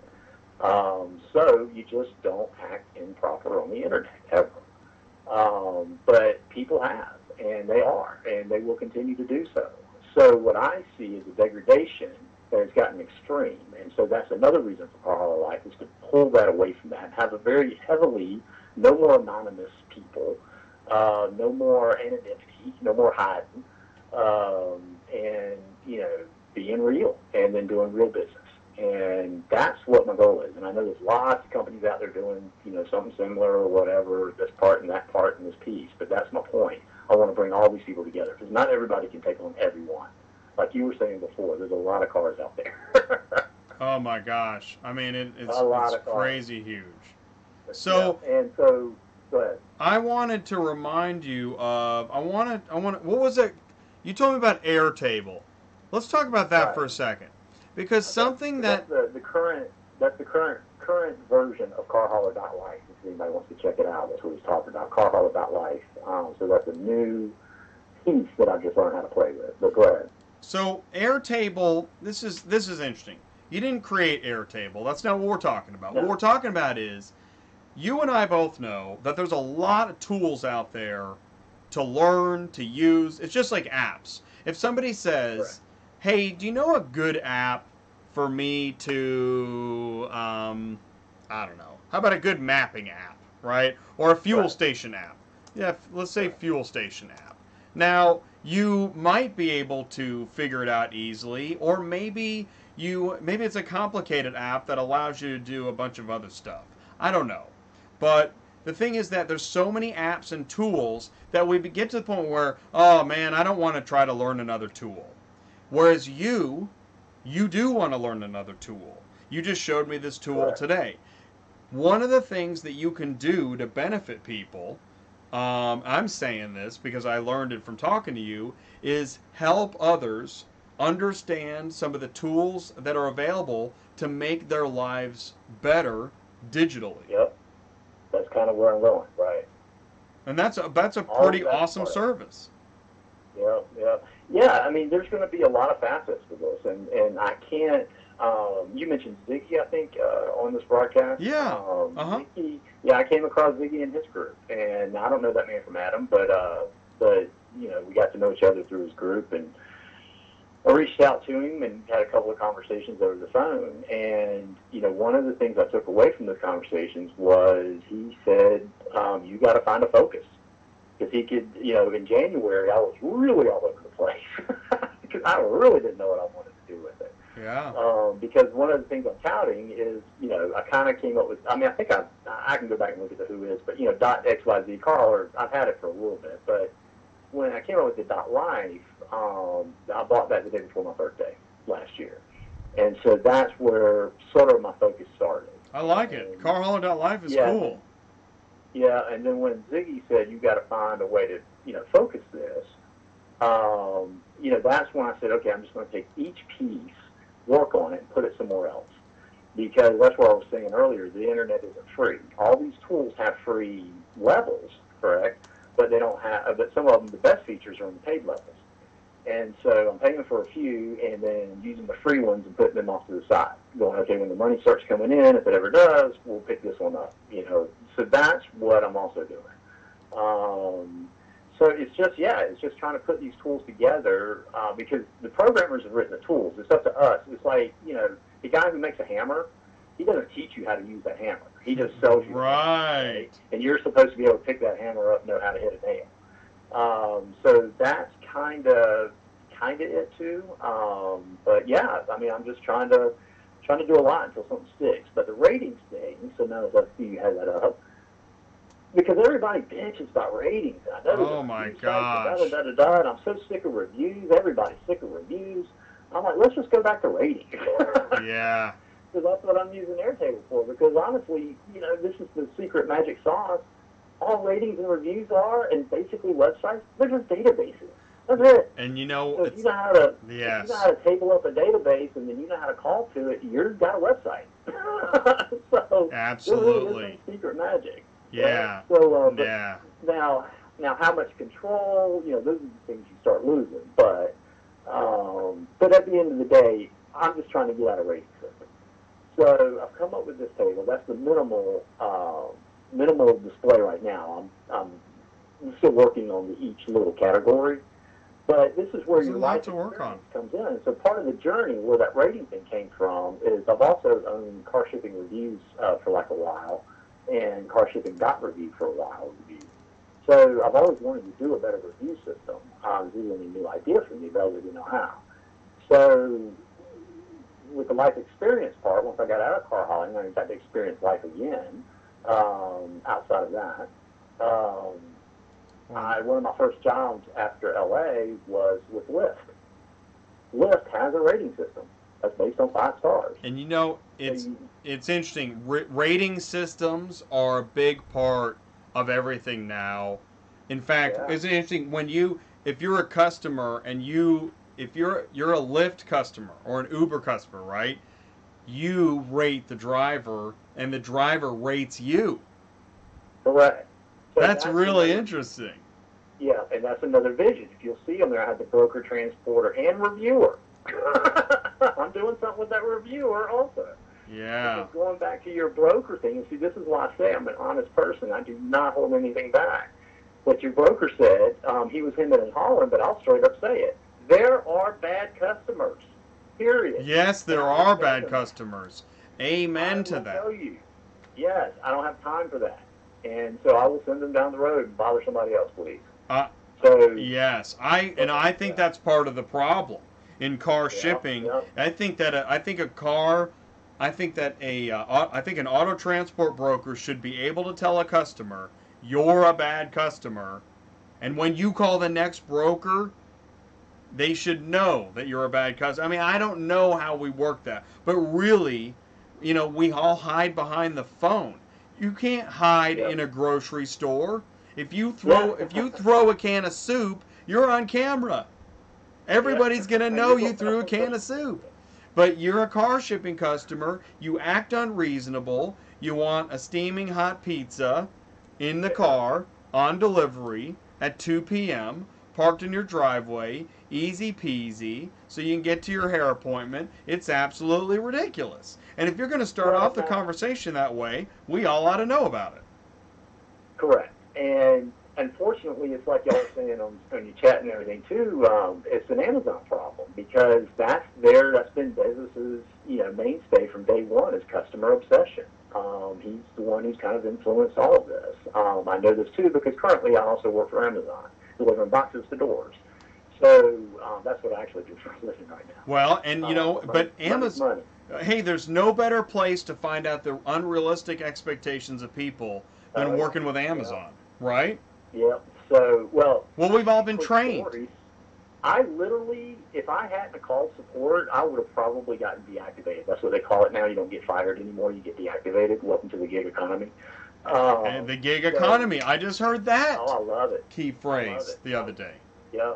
Oh, I've got that website too, man. I'm tired of hearing the term gig worker because it's idiots combining 2 words that are completely separate. A gig is a task, correct, or a job that needs to get done. Yes. A worker is someone who works for somebody as an employee. Okay, that's true. I'm working on a new term. I've already got the website, gig contractor, because I'm willing to, do your task for you. But I'm a gig contractor, so that's what makes me independent of you. So that's also back to the CarHauler.Life thing and what I'm hoping to do, because I know you help people create their own businesses too, and I'm not trying to be that guy. Well, no, there's room for all of us, man. Yeah, oh, absolutely. When I'm talking about empowerment, What I'm talking about is probably converting my authority into a leasing type company situation around like a Landstar type model, right? But that's way down the road. But so that's an empowering tool. Brokership, I've got some ideas on that, creating gig contractor agents, okay?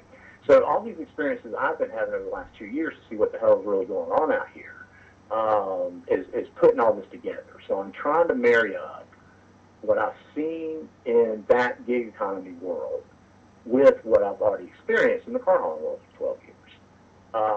So, if nobody's picked up on it, I owned the company between 2004 and 2016. So that's where CarHauler.Life is going. It is a lot of things. So when somebody asks me, what's it about? I don't know. I honestly don't know the answer. It's going to be what it's going to be. Well, but what I need is some participation. So when you reached out, it was like, bingo. Let's see if we can get some participation going, because you're kind of one of the types I'm looking for too to add content, because it is about content. Well, thank you. Anyway, go ahead. Well, I just had to say what you just said is, we're very fragmented. The car hauling industry is very fragmented, and that's benefiting the unreasonable customer and the unfair broker. Yeah. Now, I want to counter that you just a hair, a hair. Sure. Fragmented and yes, benefiting the customer, but it can greatly enhance the independent nature of car hauling, because what I'm afraid of is this industry is going to consolidate. I saw that happen in the 90s. I'm with it. I think, here's the good news. We have a long ways to go before any real consolidation. And if somebody's not out there helping create new car haulers. But I agree. If this turned into a big, I don't know. I don't know what industry to compare it to. But they'll be the J.B. Hunts and Schneiders of car hauling, because they'll suck up all the big dealerships and such of that nature, because that's the level those guys want to play on. That's right. I'm talking about the last vestige of being an independent trucker is car hauling, period. It's the only place you can literally go now and buy a truck and a trailer and make money tomorrow after you're set up. So, it's not a huge investment. The barrier to entry is not as large as people think, and it can be done. And so I think people like yourself and 100 others out there, we need to get together and just create more, because not everybody wants to be a dry van hauler. I didn't. I just got my license, spent the 2 years behind the wheel, and then 4 years playing around on the internet, or 5, whatever it was. And then in 2004, we decided to start a trucking company. I had literally zero experience. And my first trainer, his dream in life was to have Terry LLC on the side of his door. I said, Terry, how long have you been driving a truck? 18 years. Well, when the hell are you going to make that happen, buddy? Why are you waiting 18 years to start a trucking company? I've never understood that. So, just go do it. That's my philosophy. Just go do it. That's a good, I like what you said to him, because that's true. And time can pass you by. So why let it? Yep, that's it. And so, that's what I want to create. Any guy who wants to even start out with a pickup truck and a single car, there's room for everybody, because that guy can go and get the cars, like your broker guy was saying, the Mercer Island car, or the Vashon Island, or whatever, up here in Seattle. Those cars are hell to get. And so you have the single guy, single truck, single trailer. He runs and fetches it and brings it to you. So that's what I'm saying. There's plenty of room for 9 all the way down to 1. And all this elitism that I've always seen in car hauling, I think it needs to kind of tone itself down, because I understand you're proud of what you do, and I understand that everything's hard. It's hard work. But at the end of the day, these cars have to move. And, I believe in POVs, the personally owned vehicle, because that is a fragmented segment that will always keep recreating itself, right? So, yes. Let the big companies be the big companies. Let them have the CarMaxes and the new cars, and keep fighting over that silly ass freight. Me, I'm all about truck and a trailer. One guy, truck and a trailer, wife is the dispatcher. Or somebody like yourself if they don't want to get divorced. So I'm not taking on. I can't take on any more car haulers, and I'm glad I can't. But people, it's hard to start a new relationship. The real dispatchers. Here's where I think the real dispatchers should be, are all these older truck drivers who are retired. or the ones that get the diabetes, or now you can't pass the fat test. Right. I mean, there's not that many fat car haulers, but you can't pass the sleep apnea thing. I mean, so much can put you out of this business now. That I think that if we can set up a program where the dispatchers are coming out of the field, the dispatchers are coming out and becoming broker agents. Why isn't anybody doing that yet? So there's a lot of things that aren't being done that I want to do. I've been wanting to do for 12 years, and so now's my opportunity to do it. It's really interesting. And I was going to say, right, as we talked about more car haulers coming into the field, they need, I think one of the things that new car haulers need is a jump start on the education of the tools at hand, where to go, who to talk to. I get emails all the time saying, hey, I'm really glad I found your site. I really didn't know who to talk to. I feel comfortable asking you questions. Can we talk more? And man, I mean, that's I love that. Yeah, I find it interesting that you charge for that conversation. See, now that's something I would just not think of doing. It's weird, but that's where your influence now shows me that, hey, you know what? Time is money. Well, here's the deal: is that I will talk to people for free. I've talked to a lot of people for free. I get that. However, time is money, and the purpose of a lot of this conversation is to help your business. So I think that the fair transaction is if I can inject you with a solid hour of one-on-one real information, then that's worth $50. Oh yeah, absolutely. It's like what? It's McDonald's for 4 people. Conversation. Right, especially if it's a structured kind of conversation. Like this is, we're going in here. It's like a meeting, right? It is. It's a meeting. That's a meeting. Right. Yeah. Because like what we had earlier was more conversation. Yeah, we had a conversation. We can go all over the place, and we ended up talking for an hour and a half. Right, and that's a conversation. Exactly. Well, that's the thing, and that might be the difference between a conversation and a consultation. Consultation has a purpose, whereas a conversation might turn into a consultation. Yeah, exactly. Advice comes from everywhere. Messages come. So it does. Yeah, so I'm just really happy, that you reached out, and I'm happy to see that I'm getting out there a little bit. But Facebook isn't the end of the day. No, it's not. No social. Yeah, I was like, no social platform, no social media platform is the end of the day. The end of the day, is. Well, that's true. That is true. Word of mouth is the strongest. Yeah. Because, look at how many people still ask today, what's the best load board? The answer is the same every single time. That's right. It is. But because nobody, that info is out there, but not, people still trust what other people tell them. And of course, I'm happy to see that there are at least 5 that you rated. But they're just pushing their own freight. But yeah. On that topic, I would say I nailed those 5. I have been playing around with the top load boards forever, and I'm really glad that at the time of that video, Ship.Cars had just really recently staked their claim to be at least number 6. I actually think Ship.Cars. I think Ship.Cars has passed Metro. Right. I think so. Yeah, see, I've been out of that whole side for so long that I have no idea what's going on in that kind of world. Well, there's a lot. But yeah, and that's another reason why I don't look either, because I know what I'm trying to create. It's a huge industry and system. There is so much to the auto transport industry. It's amazing. From insurance, CDL, DOT, trucks, trailers, equipment, dispatchers, brokers, shipping customers, dealers, auctions, right? And I'm just talking domestic. It is amazing how big it is. New cars. We didn't even talk about new cars. We didn't even talk about enclosed cars. It's so enormous, and just the volume of one Mannheim still boggles my mind. Right.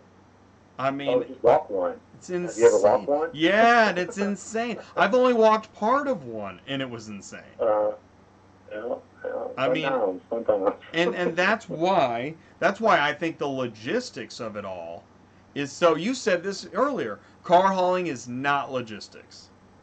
Yeah, I believe that. Well, new cars probably are. I think we quantified that earlier. Right, new cars are. New cars would probably qualify that way. I like the way you said that. Not personally owned in dealers. Yeah. And that thing is that, I think off the bat, somebody would say to you, what are you talking about? Of course it's logistics.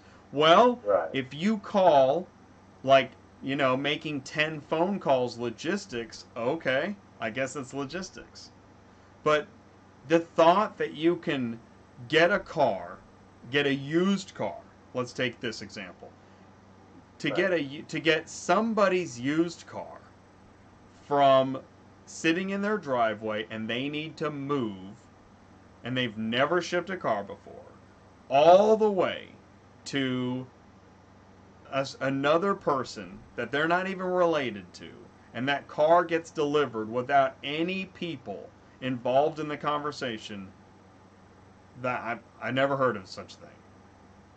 Because you need people to make phone calls and deal with the uncertainty, the unpredictability, the pricing, the carrier. I mean, there's so much involved that logistics is drag and drop from A to B. That's logistics, right? Yeah. This is not logistics. This is not a drag and drop industry. Right. And I know some people that think it either could be, should be, or will be, and I challenge that notion. I'm interested in hearing those ideas, and it makes great content, but we're not even close to that today. Well, you and I should have a whole conversation on that topic alone, because one of my goals is the automation of that. Well, you know what? And here's the thing. I totally agree with you. Don't think I'm saying I'm disagreeing. There's a lot of people interested in creating the automation. In fact, there are a lot of people, and I meet more and more all the time. Yeah, and I'm saying, too, I mean, it could be why Uber, really it's about beating Uber right now, because Uber's already in freight. Convoy, I just found out recently, because they had a job fair up here, and I went and checked it out. Convoy.com does dry freight, and they are pretty much, because of who's backing them, probably a big player. I don't know that much about it, but they are almost Ubertizing freight. I see car hauling. I see how that could actually, I don't see what Uber's trying to do with dry freight and Ubering it. I can't see how that's going to work. But car hauling could lend itself, because CD kind of started that years ago with the post your own truck, so you kind of tell the brokers where you are. It's the same concept. So it's not even a concept in that sense. But, yeah, the guy who creates that first app that really works well, and a car hauler literally with a, empty spot, and somebody just finding out they need to ship their car tomorrow or whatever, or today, I could see where that beacon system could work. But then you need, damn near 100% participation. And we all know in car hauling, that ain't going to happen. That's right. Well, that is a big problem, is market penetration. And how do you get market penetration? I mean, how do people find out? If you've got such a great app, how do people find out about it? Right. Well, you get a big bad company behind you, and you get gazillions of dollars, and that's the only way now. So if you're going to bootstrap something like that, that's where that word of mouth is more key than anything. But I don't know. I mean, that idea is like one of those that's way down the road. First thing I need to do is just rebuild my entire car hauling life. Right. Since it disappeared 2 years ago. So, that's all part of it, too. But, at the end of the day, I just want to help other guys who are like me in 04, 35, full of energy, had a great idea, a great plan, and just wanted to go out there and do the damn thing. And that's what I did. And I'm looking for that guy. So that's how niche-y I'm getting. I don't want even, the guy who wants the 50 truck company, because that might come to that guy one day. But, I want that guy who's fresh and new. And I've met guys that's who I'm looking for. And I have met guys, I've talked to people that have been talking about it for several years of getting into car hauling, so they know they know how you feel. It's something they want to realize, and yet haven't found that right time yet. Yeah. But maybe the time is now. Yeah, I mean, it's not hard. You just have to work it, and that part's hard. If you're not willing to do, it's funny. I think you were saying something about, the 70 hours or something like that. But really, when you own your own company, and I don't know how. That's another reason why I didn't care about getting out. Honestly, I wasn't going to fight the ELD. I'd already been testing that for myself for a year prior to it even, happening. But yeah, I could see where that was not going to work for Carl. We lose way too much time. I hate the EL. I still hate it. And I mean, oh my God. I know it's, some people tell me it's the greatest thing since sliced bread, and, it does their dry cleaning. But it is for the tracking and for, whatever. But for the law part, no. No, exactly. Just leave it up to the person's choice. It's the punitive side. It's the inflexible, punitive side that I just think is wrong. And I can't wait. I think if you love ELD, and I mean, I know people out there love ELD. If you love ELD, then let's hook up your phone to some electrodes. And every time you have a thought that the phone doesn't like, it kind of just pinches your cheeks a little bit. Let's just go ahead and do that. Because that, to me, is where we're headed with this stuff. I mean, it's too invasive. It's too invasive. I'm serious. I'm not talking about. They have proposed a rule change filing on it. Well, they need to, because it's too invasive, and it's too inflexible. What if? How about this? How about the 9 to 5 workers that work overtime? Because I mean, you have to work overtime these days because there's no more middle class, and you can't work overtime, otherwise you're going to get electric shocks to your feet. I mean, I know I sound crazy, but I really disagree with the punitive punishment of, okay, you forgot to do your pre-trip, or maybe you lied, or maybe you're running cocaine. I don't know what it is. But to get $1,000 fine because you forgot to do your pre-trip on your ELD seems insane to me. Yeah. I hate talking about ELD. I mean, those are the detail parts that, can just lend to topic after topic. But, But at the end of the day, honestly, what it's about, it was designed, to go back to our topic on logistics. It was designed for logistics companies. Those rules were designed for dry freight. And probably. So that's why they must have been working car hauling. Yeah, and that's why, all these companies have asked for exemptions outside of dry freight. The whole agriculture field, the bull haulers, everybody but car haulers. We don't get any exemptions.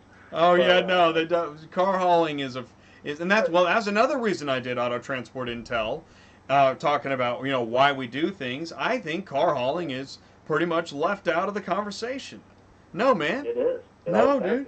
Always has been. That's what Ziggy's trying to do what he's doing. Yeah, exactly. So, it's fine. There's room for that too, because Lord knows, the quote-unquote associations that are out there right now don't really mention car hauling at all ever. Right. But yet it's one of the, I don't know the numbers, but it's got to be, up there with dry freight. You don't even see the freight rates or any of that tracked. It's always dry van, freight, flatbed freight, and reefer. That's right. That's what I was going to say. Any tracking on, and part of it is because we're fragmented. That data only sits on Central. And then, as you were discussing with that broker, that data is inaccurate for the most part, when it comes to comparing rates. I used to laugh. If I, let's say I was at a party and someone said, "So what do you do?" And I said, "I work in auto transport. I'm a dispatcher." They'd be like, "Huh? What is that? What is a car hauling dispatcher? In fact, what is car hauling? They know what a car is. In fact, there's a YouTube. I typed in car hauling on YouTube. You're not going to believe this. This is really weird. I still don't understand what this is. If you go to YouTube and you type in car hauling, there is a video, more than one, of like a lady driving around shopping. And she calls that car hauling? I'm like, what? Well, that makes no sense. I have no idea what they're talking. Let's go to car hauling. I want to find this lady's video now. She's like, "Oh, I'm just car hauling." I'm like, you are not car hauling. if you, driving around and shopping in your car is not car hauling. I can't find it now. Of course, here it is. This lady's car hauling. She's showing a vase. Just showing y'all some items I picked up recently, and the title of the video: car hauling. What is she talking about? That is not car hauling. I thought. Well, there you go. That explains it. That is not car hauling. Well, that's why, there's room for professionals and there's room for, whatever that is. I know, what is that? I still don't even understand. Why would you drive around? Why would you sit in your car and show stuff you bought? I don't get it. I don't get it, man. And it makes my brain hurt. I got to move on. Yeah. It's hilarious. There's all kinds of things in this world that make my brain hurt. Nasty websites make my brain hurt, too. Oh, yeah. Which is, if anybody's questioning all my eBays on there, that's really what I call them, even though they're couched as events and tickets and such. But honestly, the internet's not free, no matter what Google says. So, at the end of the day, it'd be nice to be able to just sit here and do this all day instead of, spending 8 hours a day kicking boxes to doors. But, hey, I love my life. Why not? So, it actually gives me a break from all this. Yeah. But as it, but this thing, to be bigger, has to have income generating. It's just all there is to it. I can't do it all on myself. But, we'll just see how it all plays out. And, I just want to say, thanks again for reaching out and showing that I've been seen and allowing me to get in front of your viewers. And hopefully they'll check it out and see what I'm up to and, appreciate what I'm trying to do. But, also this is just, this is my project. I've got to get this out of my head. This is, I call it 1.2 million miles of thoughts. That's got to come out, and every car hauler out there knows. I understand that. In my day, we didn't have all this to outlet, ourselves. We just screamed at our wives or at the road, So now you can sit there and scream on Facebook. I love it. Tell me, all right, so why don't we finish this we'll finish with this. Tell me about the launch of Car Hauler Club, please. All right. The Car Hauler Club is me working backwards. Like I keep telling you, this is a journey, and I don't know where I'm going. It's all a journey. Just driving down the highway. Yep. Yep. So yesterday, I think it was either yesterday or the day before, I was on my domain register, hover.com, and saw that, I pulled up Car Hauler again and saw that they had got Club on sale for $5. So I'm awesome. Kind of a domain addict. Me too. I have the same. I seriously have this. Listen, I have pizza delivery, auto transport, and I actually built a web page. I mean, yeah. So anybody can do it now. I have a problem. It's quite simple. Yeah. Yeah. I get it. But anyway, so Car Hauler Club now is probably, I've set the official launch because I've set the whole project up from the day of my 49th birthday to the day of my 50th. I think that's just a cool time to do this. Cool. Until I have to get a real job. So there's two goals here, right? First goal is to create all of this and get it out of my head and see where it goes. The second goal is using it as a portfolio. So I can start attracting more website customers or web design customers. That's also part of the CarHauler.Life, making money part. I'm willing to work for my money. I just need people who don't want to do their own website. Yes, it's easy to do nowadays. Right. So it's a consultation thing. I tell you what tools you might want to use, and you can choose, the ones that you want to use. It doesn't matter to me. I'm a fast study. So anybody comes at me with a new tool, I have it down in a couple of days. So, so it's that kind of thing. And so but my long-term vision is on the club. I don't think it'll be done by January, honestly, but it's good to have goals. What I want it is that it won't become valuable until there's valuable information in there. And so that's where I want the participation. So I think what I did today was I was trying to figure out how to sell email because it's a silly thing to do. Okay, so like I said, a lot of this is project work too. It doesn't just because I do something doesn't mean it's actually for real sometimes.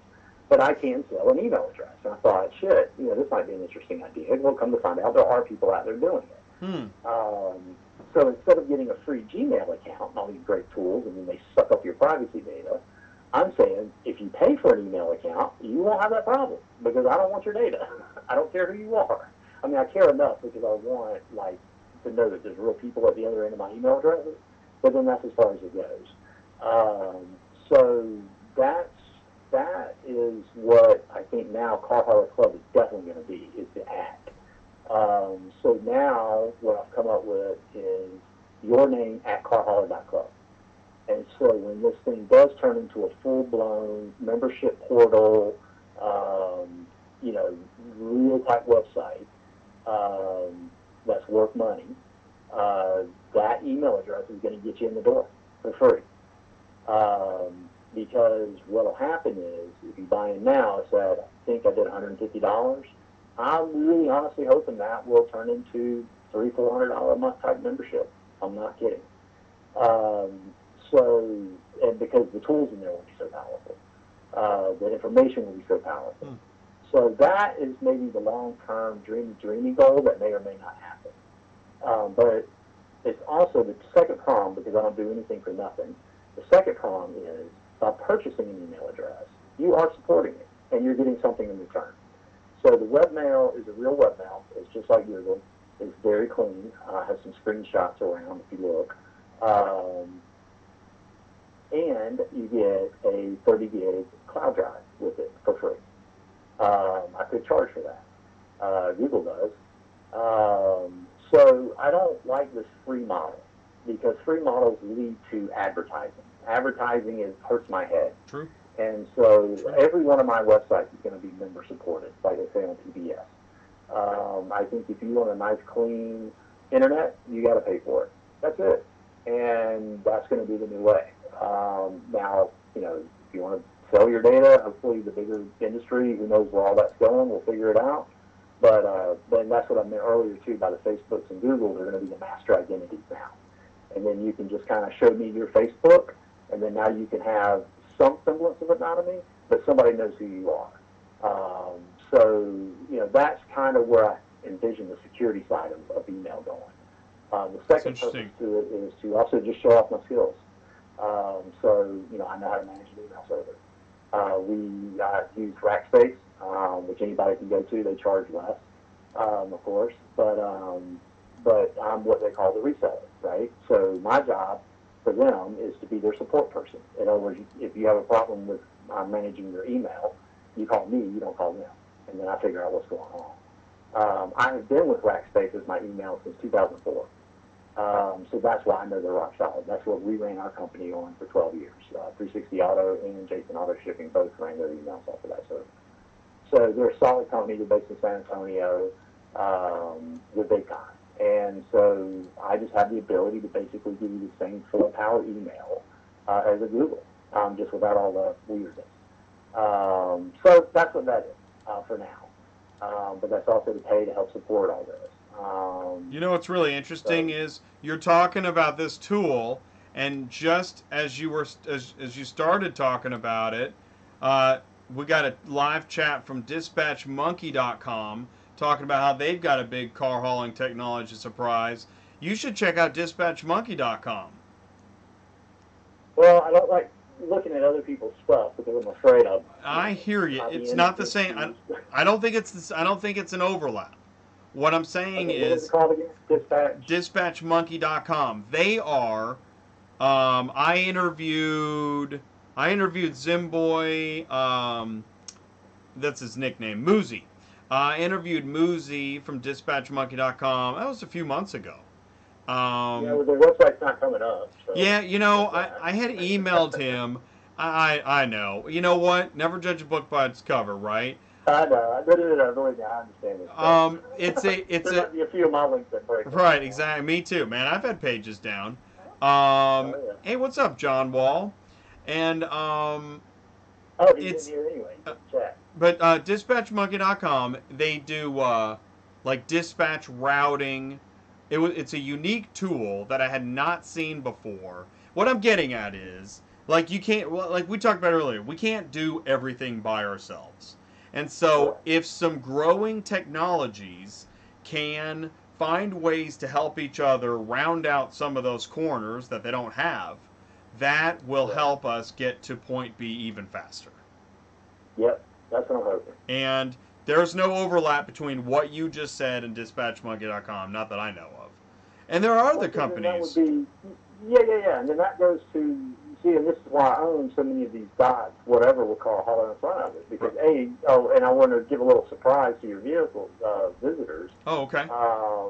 If anybody, I think maybe I'll put it up on CHL in a minute. I've got an affiliate link, so I get $2, you get $2 off. But register a dot whatever car hauler. There's still a ton of them available. And because I think it's a generic word, I'm not so sure anybody can really trademark it.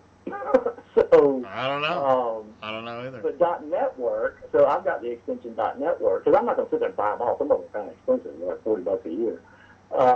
But what I'm saying is the .network final product eventually will be the listing of all CarHauler websites or Dispatch Monkey type websites or whatever. That's what I mean by the network. Mm-hmm. That's cool. So I'm gonna do this. Oh, before I want to say this. I want you to finish your thought, and I think I've got Justin giving me a call here in about a minute. So, but I just wanted to mention that. But I want you to finish your thought, and then we're gonna round this out. But Stan saying Jason's still talking. Well, I think I didn't. Car shippy I opened back. Well, I don't know why he's actually. I don't know what he. Why don't you ask Stan? Hey, Stan, what do you mean? No, Stan and I actually know each other. He's one of the original. I would call him an original web wizard. Yeah. He built a very cool tool before everybody was ready for it. So I had a, you know what? I had an interview. I still haven't edited. I need to edit that, Stan. I've got a video from Stan. We talked. First, I had him on the show.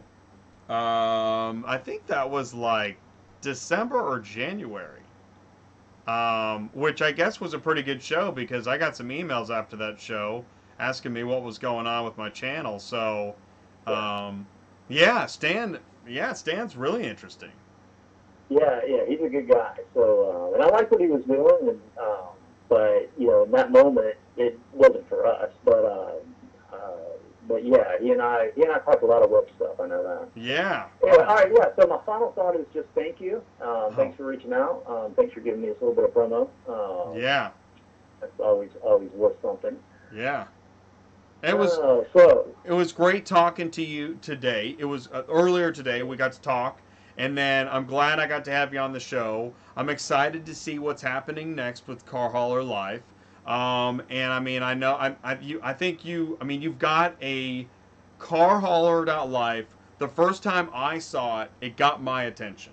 So I think you have found a brand name that it's eye-catching and makes you want to know what's CarHauler.Life up to. So, I mean, I got to have you on my show while you're still in the growing phase. And I mean, that's awesome. Yeah. I'm really glad that this happened. This is not even growth here, man. This is bootstrap. There you go. Hey, man. There's nobody else supporting this thing but me. What do you think Auto Transport Intel is? I mean, I started this channel over a year ago from nothing. Literally the dust of, hairballs on the ground. It was nothing.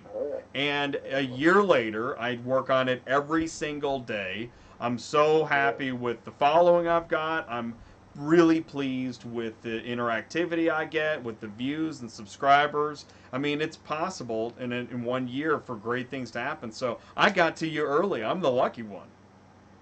Well, maybe, because I don't even want to say this yet, but I also have a future vision. It kind of goes back to the conversation. I'll do this as a teaser. Yeah. But it kind of upset me when we were talking about Central Dispatch got sold for $72 million. I know, man. It upsets me too. And like a lot of people helped make that site what it was in the moment. Yeah. And they get nothing. I think it would have been a fair thing. To cut everybody in. But that's just me. You know what? And I'll leave you with this: is that it seems like people that go on to make crazy good deals, they forget all the people that helped them get there. Yep, they always do. Yes, they do. Well, anyway, so that's a teaser. but it doesn't mean I'm trying to sell this either. I'd rather see it just be a big ass income generator. I'm not selling this, man. Because, well, the other thing about my thing is I have no legacy. So, like, I also have to figure out if this thing does turn into something, how to leave it behind. I have no legacy. It's hilarious, isn't it? It's funny. Yeah. Well, don't get off there. That's a conversation. But yeah, so, you know, at the end of the day, if you want something to look past you, you have to set it up so it will look past you. So that's one of my long-term goals too. But anyway, I'm just a good dude trying to help, you know, just like I can anybody else. I'll find my clients and, you know, we'll see where this little thing goes to. If it just stays 10 people, I'd be happy with that. Hey, man, that sums it up for me. That's me, man. That's it. Yeah. That's it. Yeah, man. Well, listen, man, thanks so much for coming on the show tonight, taking the time. I'm so glad. I mean, I called you today, so for the short notice and the amount of time you gave me in the show, I want to thank you. So thanks, Jason. No worries. No worries. I appreciate you right back. Cool, man. Cool. Well, then I'm going to let you go and keep in touch. All right, we'll do. And Stan, I'll hit you up. Awesome. Stan, you got a call in your future. Okay, Jason, you take care, man. All right, Jay, appreciate you. All right, see you, dude. Bye. Bye. Awesome. It is something that I really like about this show is, you know, there is, that's why I called it Car Hauling Business Equals Life, is that I think that, I was thinking about this today when I was putting the show together, is that what I'm trying to do is, it's a community exercise, it's community building, and education for newbies, which newbies have, and I say newbies, I'm not talking just new car haulers, I'm also talking new car shipping customers, and now I've got some new people that are trying to get into auto brokering contacting me, which is really cool, because when it comes to when you're new to something, it's really intimidating to ask somebody for help, like the simple stuff, you know, like let's say, you know, if I went to England right now and I tried to just jump in a car and drive, there's probably something I don't know, which other than driving on the wrong side of the street, man, there could be other stuff. There could be signs along the roadside that I have no idea what they're talking about. I've heard of a half-back bridge or whatever. I don't know what that is. No matter where you go, no matter what you do, maybe it's something you have to start, a change you have to make, or something you want to get into. You want a place where you can feel safe, ask questions, and learn, and that's what this is. So, anybody, because I know what it's like to be new. I know what it's like not to be wanted. I know both of those things. Welcome to Auto Transport Intel. This is Jay. Hey, Jay, this is Justin with half-ass full blast sitting here with Laramie. Get out of here. So, I appreciate you calling. Your timing was good. Oh, perfect. Yeah, man. I've been on the phone with Jason of CarHauler.Life. And so now, so people that, if you're listening, we just got a phone call from Justin with half-ass full blast, right?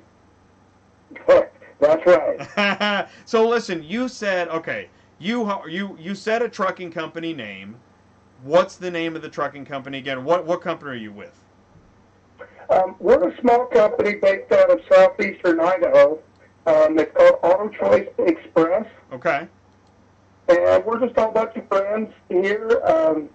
You know, we have about 5 trucks, pretty small, and we just like to have a good time and, you know, and enjoy work. We spend more time working than we do, you know, in our house with our families is, you know, the main reason we're out here doing it. So we like that fun. Well, here's the deal, is that, okay, so I'm on Facebook, and I recently found, I saw a video of yours on Facebook.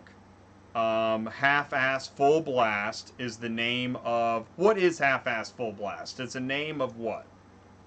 Okay, well, I years ago, I kind of came up with the term. I realized that, you know, sometimes on the fly, you gotta, you know, do something that's fairly janky just to kind of get you by.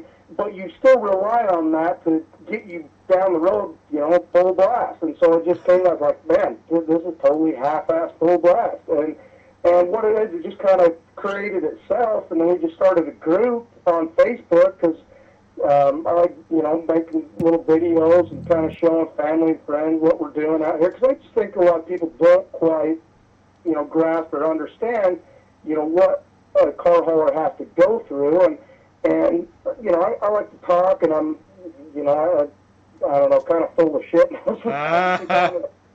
But I thought, well, I wanted to show a different side of it, because there's so many videos out there of, like how to properly hang your chains and do this, and this is a Boydston, and this is this. And I just thought, let's show a different side. Let's add some personality to truck driving, where I think that most everybody that doesn't, doesn't have anything to do with the trucking industry, they just think, oh, we're all just these big, fat, slobby truck drivers out here. But, car hauling's its own thing, and I kind of was listening to your show earlier, when you were talking a little bit about that. And, and car hauling it's its own thing. You can spot a car hauler versus a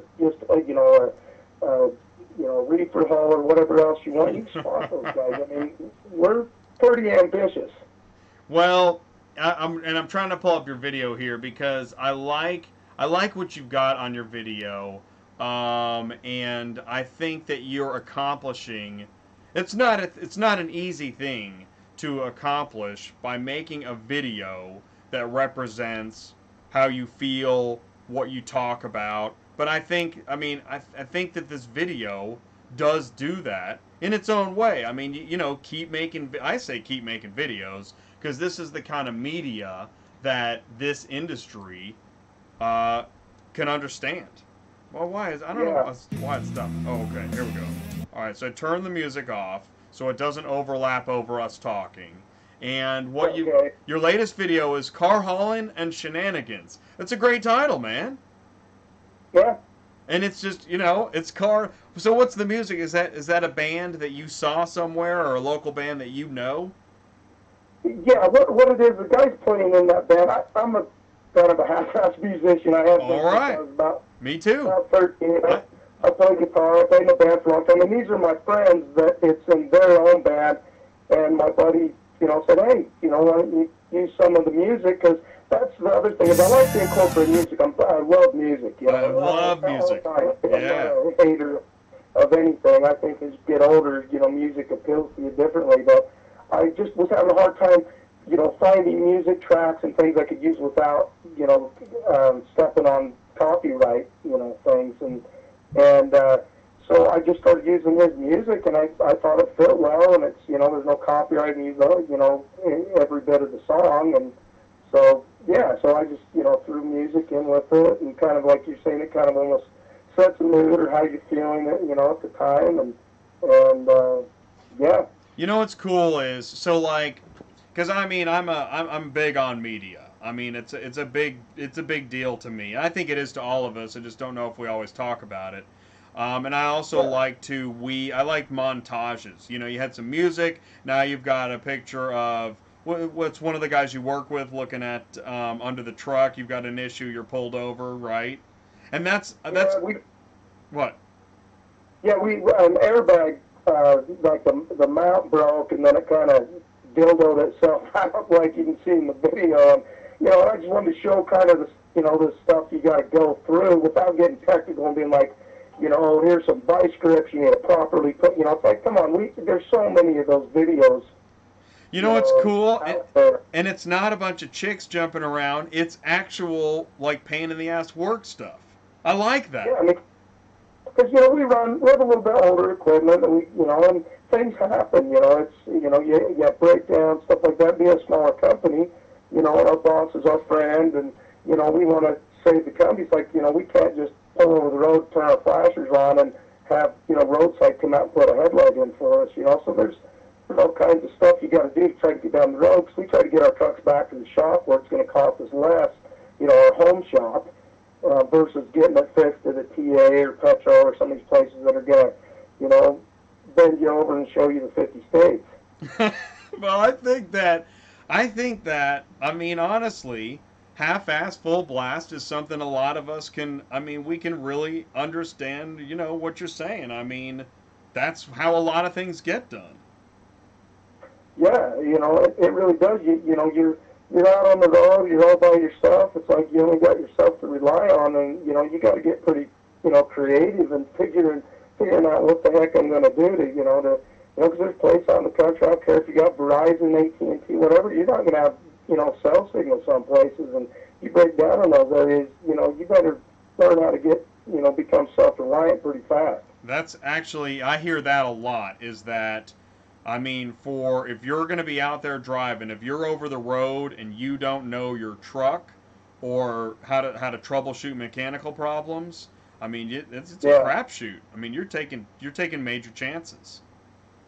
Oh yeah, and then these people don't understand too. These car haulers. I mean, you got a million different mechanical moving working parts, and and certain things can fail, and certain trucks are prone to different things, but it's it's definitely, yeah, you're right. You really you got to get to know your truck, and I mean, my wife even jokes sometimes, and we'll be driving down the talk to her, and all of a sudden I'll hear some noise that I don't normally hear. And she's like, "How can you even tell one noise from the 50 other noises?" I'm like, "Well, those 50 others Totally. are normal noise, and so you get to where you need to know your truck and how it feels and how it handles and things like that. And yet, of course, I mean, to finally get the repair, you're here at the mechanic. I like how you're asking him how he really feels when he sees a car hauler. And he's in a funny spot because he wants to tell you, but he's on camera at his place of employment. I like that. I thought that was awesome. Yeah, it's pretty funny. I mean, I have no problem just going up and start talking to people, and he was way cool. And that is a really good shop. So if anybody is out there, the Peterbilt dealer on I-5, just, what was it, Laramie, south of Tacoma a little bit? Yeah, just south of Seattle area. Yeah. No kidding. Right there. Sorry, I'm at a loss for the name of it, but I'll tell you, they got us in and out in like 2 hours for an airbag, and we've had times where we've been places, trying to get something fixed that's as simple as an airbag or something like that, and you're there for a day and a half. I'll tell you, it's interesting. I really want to do a show where I just talk to, I want to do a whole show about mechanical problems on the road, great shops. It seems like that'll be a big, challenging show for me to do. But you've got a side of the industry that I don't have, and that's another reason why I really wanted to talk to you. I mean, I like what you're talking about. I like your videos. I think you're probably going to keep making videos. I like your take on the whole thing. It's cool, man. How long have you guys been hauling? What's the story? I've been hauling cars. I started into this in 2005. And like a lot of truck drivers, That's a long time. Where I tried to go home and work at home and suffered, and ultimately, this is where the money's at. You become accustomed to what the money that you're making, and just to go and work a 9 to 5, sometimes it just doesn't work unless it's the right 9 to 5. But once you get this itch at truck driving, and or just you never know what's down the road around the next corner. It's like, you get home, you're there for a week or so, you start getting that itch. You want to get back out there, even though it's a serious love-hate relationship. I hear that a lot. You were making me think of some of the words that I was putting up on screen. I don't think you weren't able to watch earlier, were you? Because you guys were driving. I tried to watch here and there a little bit, or mainly listen to it. Yeah, okay. And you guys were, so what's going on today? Tell me, I mean, where are you guys at? What were you hauling? Well, me and Ryan, we both got, 10 car haulers. We got 9 on a piece. We loaded them in upstate New York, over in Syracuse. And now we're sitting in Spokane, Washington, just here across the street from the dealership or the auction out here, just getting ready to unload and then go to bed. You guys are serious long haulers. Yeah, we go all 48. We have a pretty good dedicated route that brings us back to the west. But we run Canada, all lower 48. We go everywhere. That's awesome, man. How are you able to shoot video? What's that like for you, trying to manage video and shoot it? And that's pretty difficult when you're on the road like that. I don't know. I really enjoy it. I have a lot of fun doing it. It's kind of like a life journal in a way, and then and then like I said, family and friends can kind of see what we have to do out here. And I don't know. I guess if I hated it, I probably Yeah, wouldn't do it enough. But that's I right. think everybody that runs with me has just gotten used to that. I'm always got the camera out, and I'm videoing this, that, or the other, and then I just at night before I go to bed for an hour or two, I just sit there and edit and mix stuff around and just have fun with it. Well, I'll tell you what, So, man. If you've got, whenever you have, like when you shoot a video out, I mean, I'll share your videos. That's what I'm about. I'm about car hauling videos. yeah. So, I mean, Well, please. that seems to be our. We only started the page. I think it was back in February, and I started a YouTube channel back in like December. A bunch of friends, because I was just like posting little like 20-second, minute-long videos on Facebook of nothing major. And one of my friends just said, "Hey, you should do a YouTube channel. I think you got a knack for it." And I started it, and right after I started was when YouTube changed all their Oh, monetization stuff. totally. Yeah. And it was just brutal. I felt like I was doing all this work and throwing in there, and just I wasn't getting a lot of response. And I was trying to do everything I could, but I feel like with Facebook at least we're getting a lot more response, and people seem to really be into it. It's really interesting you say that. YouTube is actually very brutal in the beginning, and after they changed the monetization, it's interesting. I just made it in.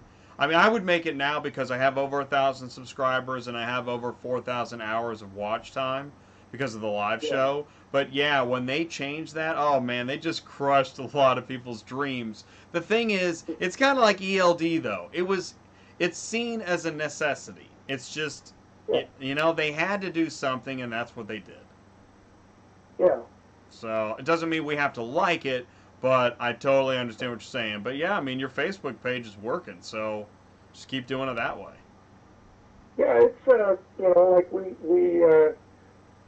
made friends with the guys over like Car Hauler Hustlers and like Auto Transport Everything, and Uh huh. that guy Ziggy over there. Yeah. He's the one that moderates the Auto transport everything. Uh huh. yeah, and I talked to him on the phone a couple weeks ago. He's from up in Syracuse, New York, and Yeah. and hell of a guy. Seems like really cool. He wanted to get Really? together, and Yeah.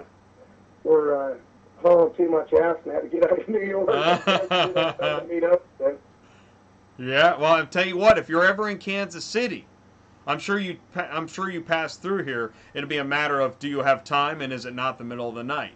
But if it's daylight, you have a few minutes. Not a few minutes. If it's daylight, you have a couple hours and you're near Kansas City. Let's make a video. heck yeah.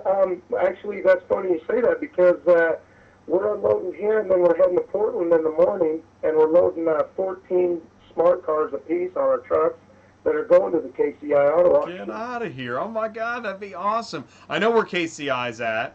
I think Yeah. it was the KCI auto auction. Or no, that was IAA. But KCI, I believe, is the northwest side. Yeah, Thanks. I think it's the one. It's northwest. It's on Congress. Yeah, on Congress. Congress. Up there's kind of by the airport a little Shoot. bit, or the one airport up there. Keep me. You have my. You have my contact info. Yeah, keep me posted, and if we can hook up, just a brief amount of time, shoot some video. That'd be amazing. Yeah, that'd be awesome. I'd totally be down for that. Man, I would totally be down for that too. That's cool. If we're lucky, we can get some barbecue, but I know that's pushing it. That's the beauty of working for a small company and stuff. We work hard, and our boss doesn't have to sit there and micromanage us. And like I said, he's got a boss That's like awesome. friend. Yeah. He's our age too, so it's and he drives, and we get to kind of dictate our own schedule for the most part. Unless obviously we got an appointment to keep, but.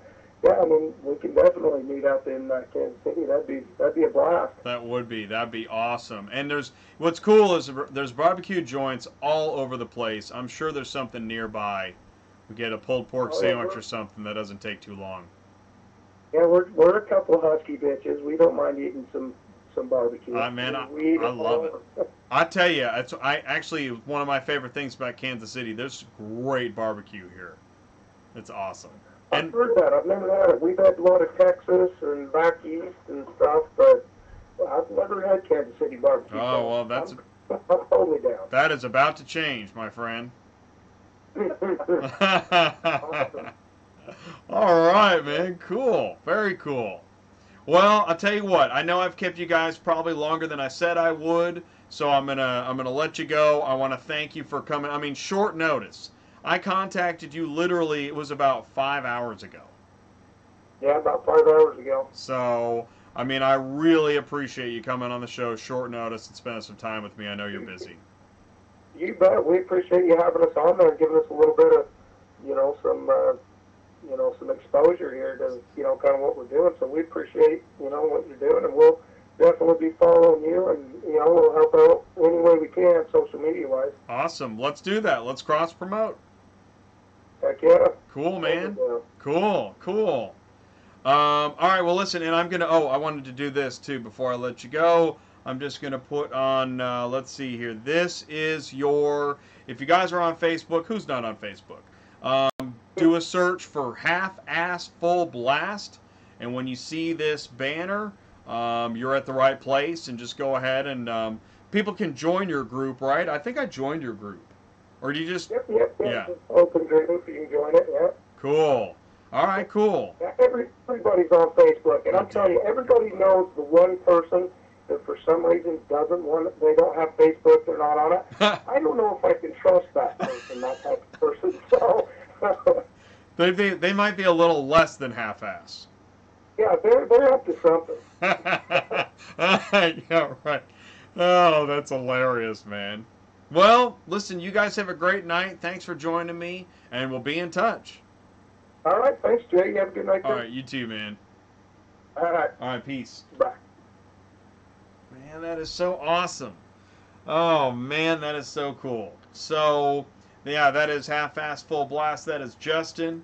And you check out his videos and, just maintaining the car hauling business and life connection. Very cool. So, all right, you guys, it's late. You know that this is Auto Transport Intel. This is Tuesday Nights Live. If you've got something I can help you with, I do want you to send me an email. If you're looking for a personal consultation, you're considering getting into the car hauling business, if you're looking for a dispatcher, if you're a car shipping customer looking for a honest broker to talk to, if you're still searching for the right truck and trailer equipment or insurance, or you want to talk about obtaining a CDL or being DOT compliant, I do want to help. I want you to send me an email to autotransportintel@gmail.com. Please remember to like, subscribe, and share my videos. You can comment below. I love it when you guys join the live chat. I mean, it makes the show what it is. And of course, I want to thank you for once again tuning into another Tuesday Nights Live. You know what time it is for me now. It is time for me to start up the car hauler. So I'm going to do that. And again, I want to thank you guys for joining me every week. Tuesday Nights Live, 8 p.m. Central Time. And if you've got merchandise also that you're looking for, or other ideas, if you got show topics, let me know. Send me an email, comment in the video below. Otherwise, here comes the car hauler. You guys take care, and I'll see you next week.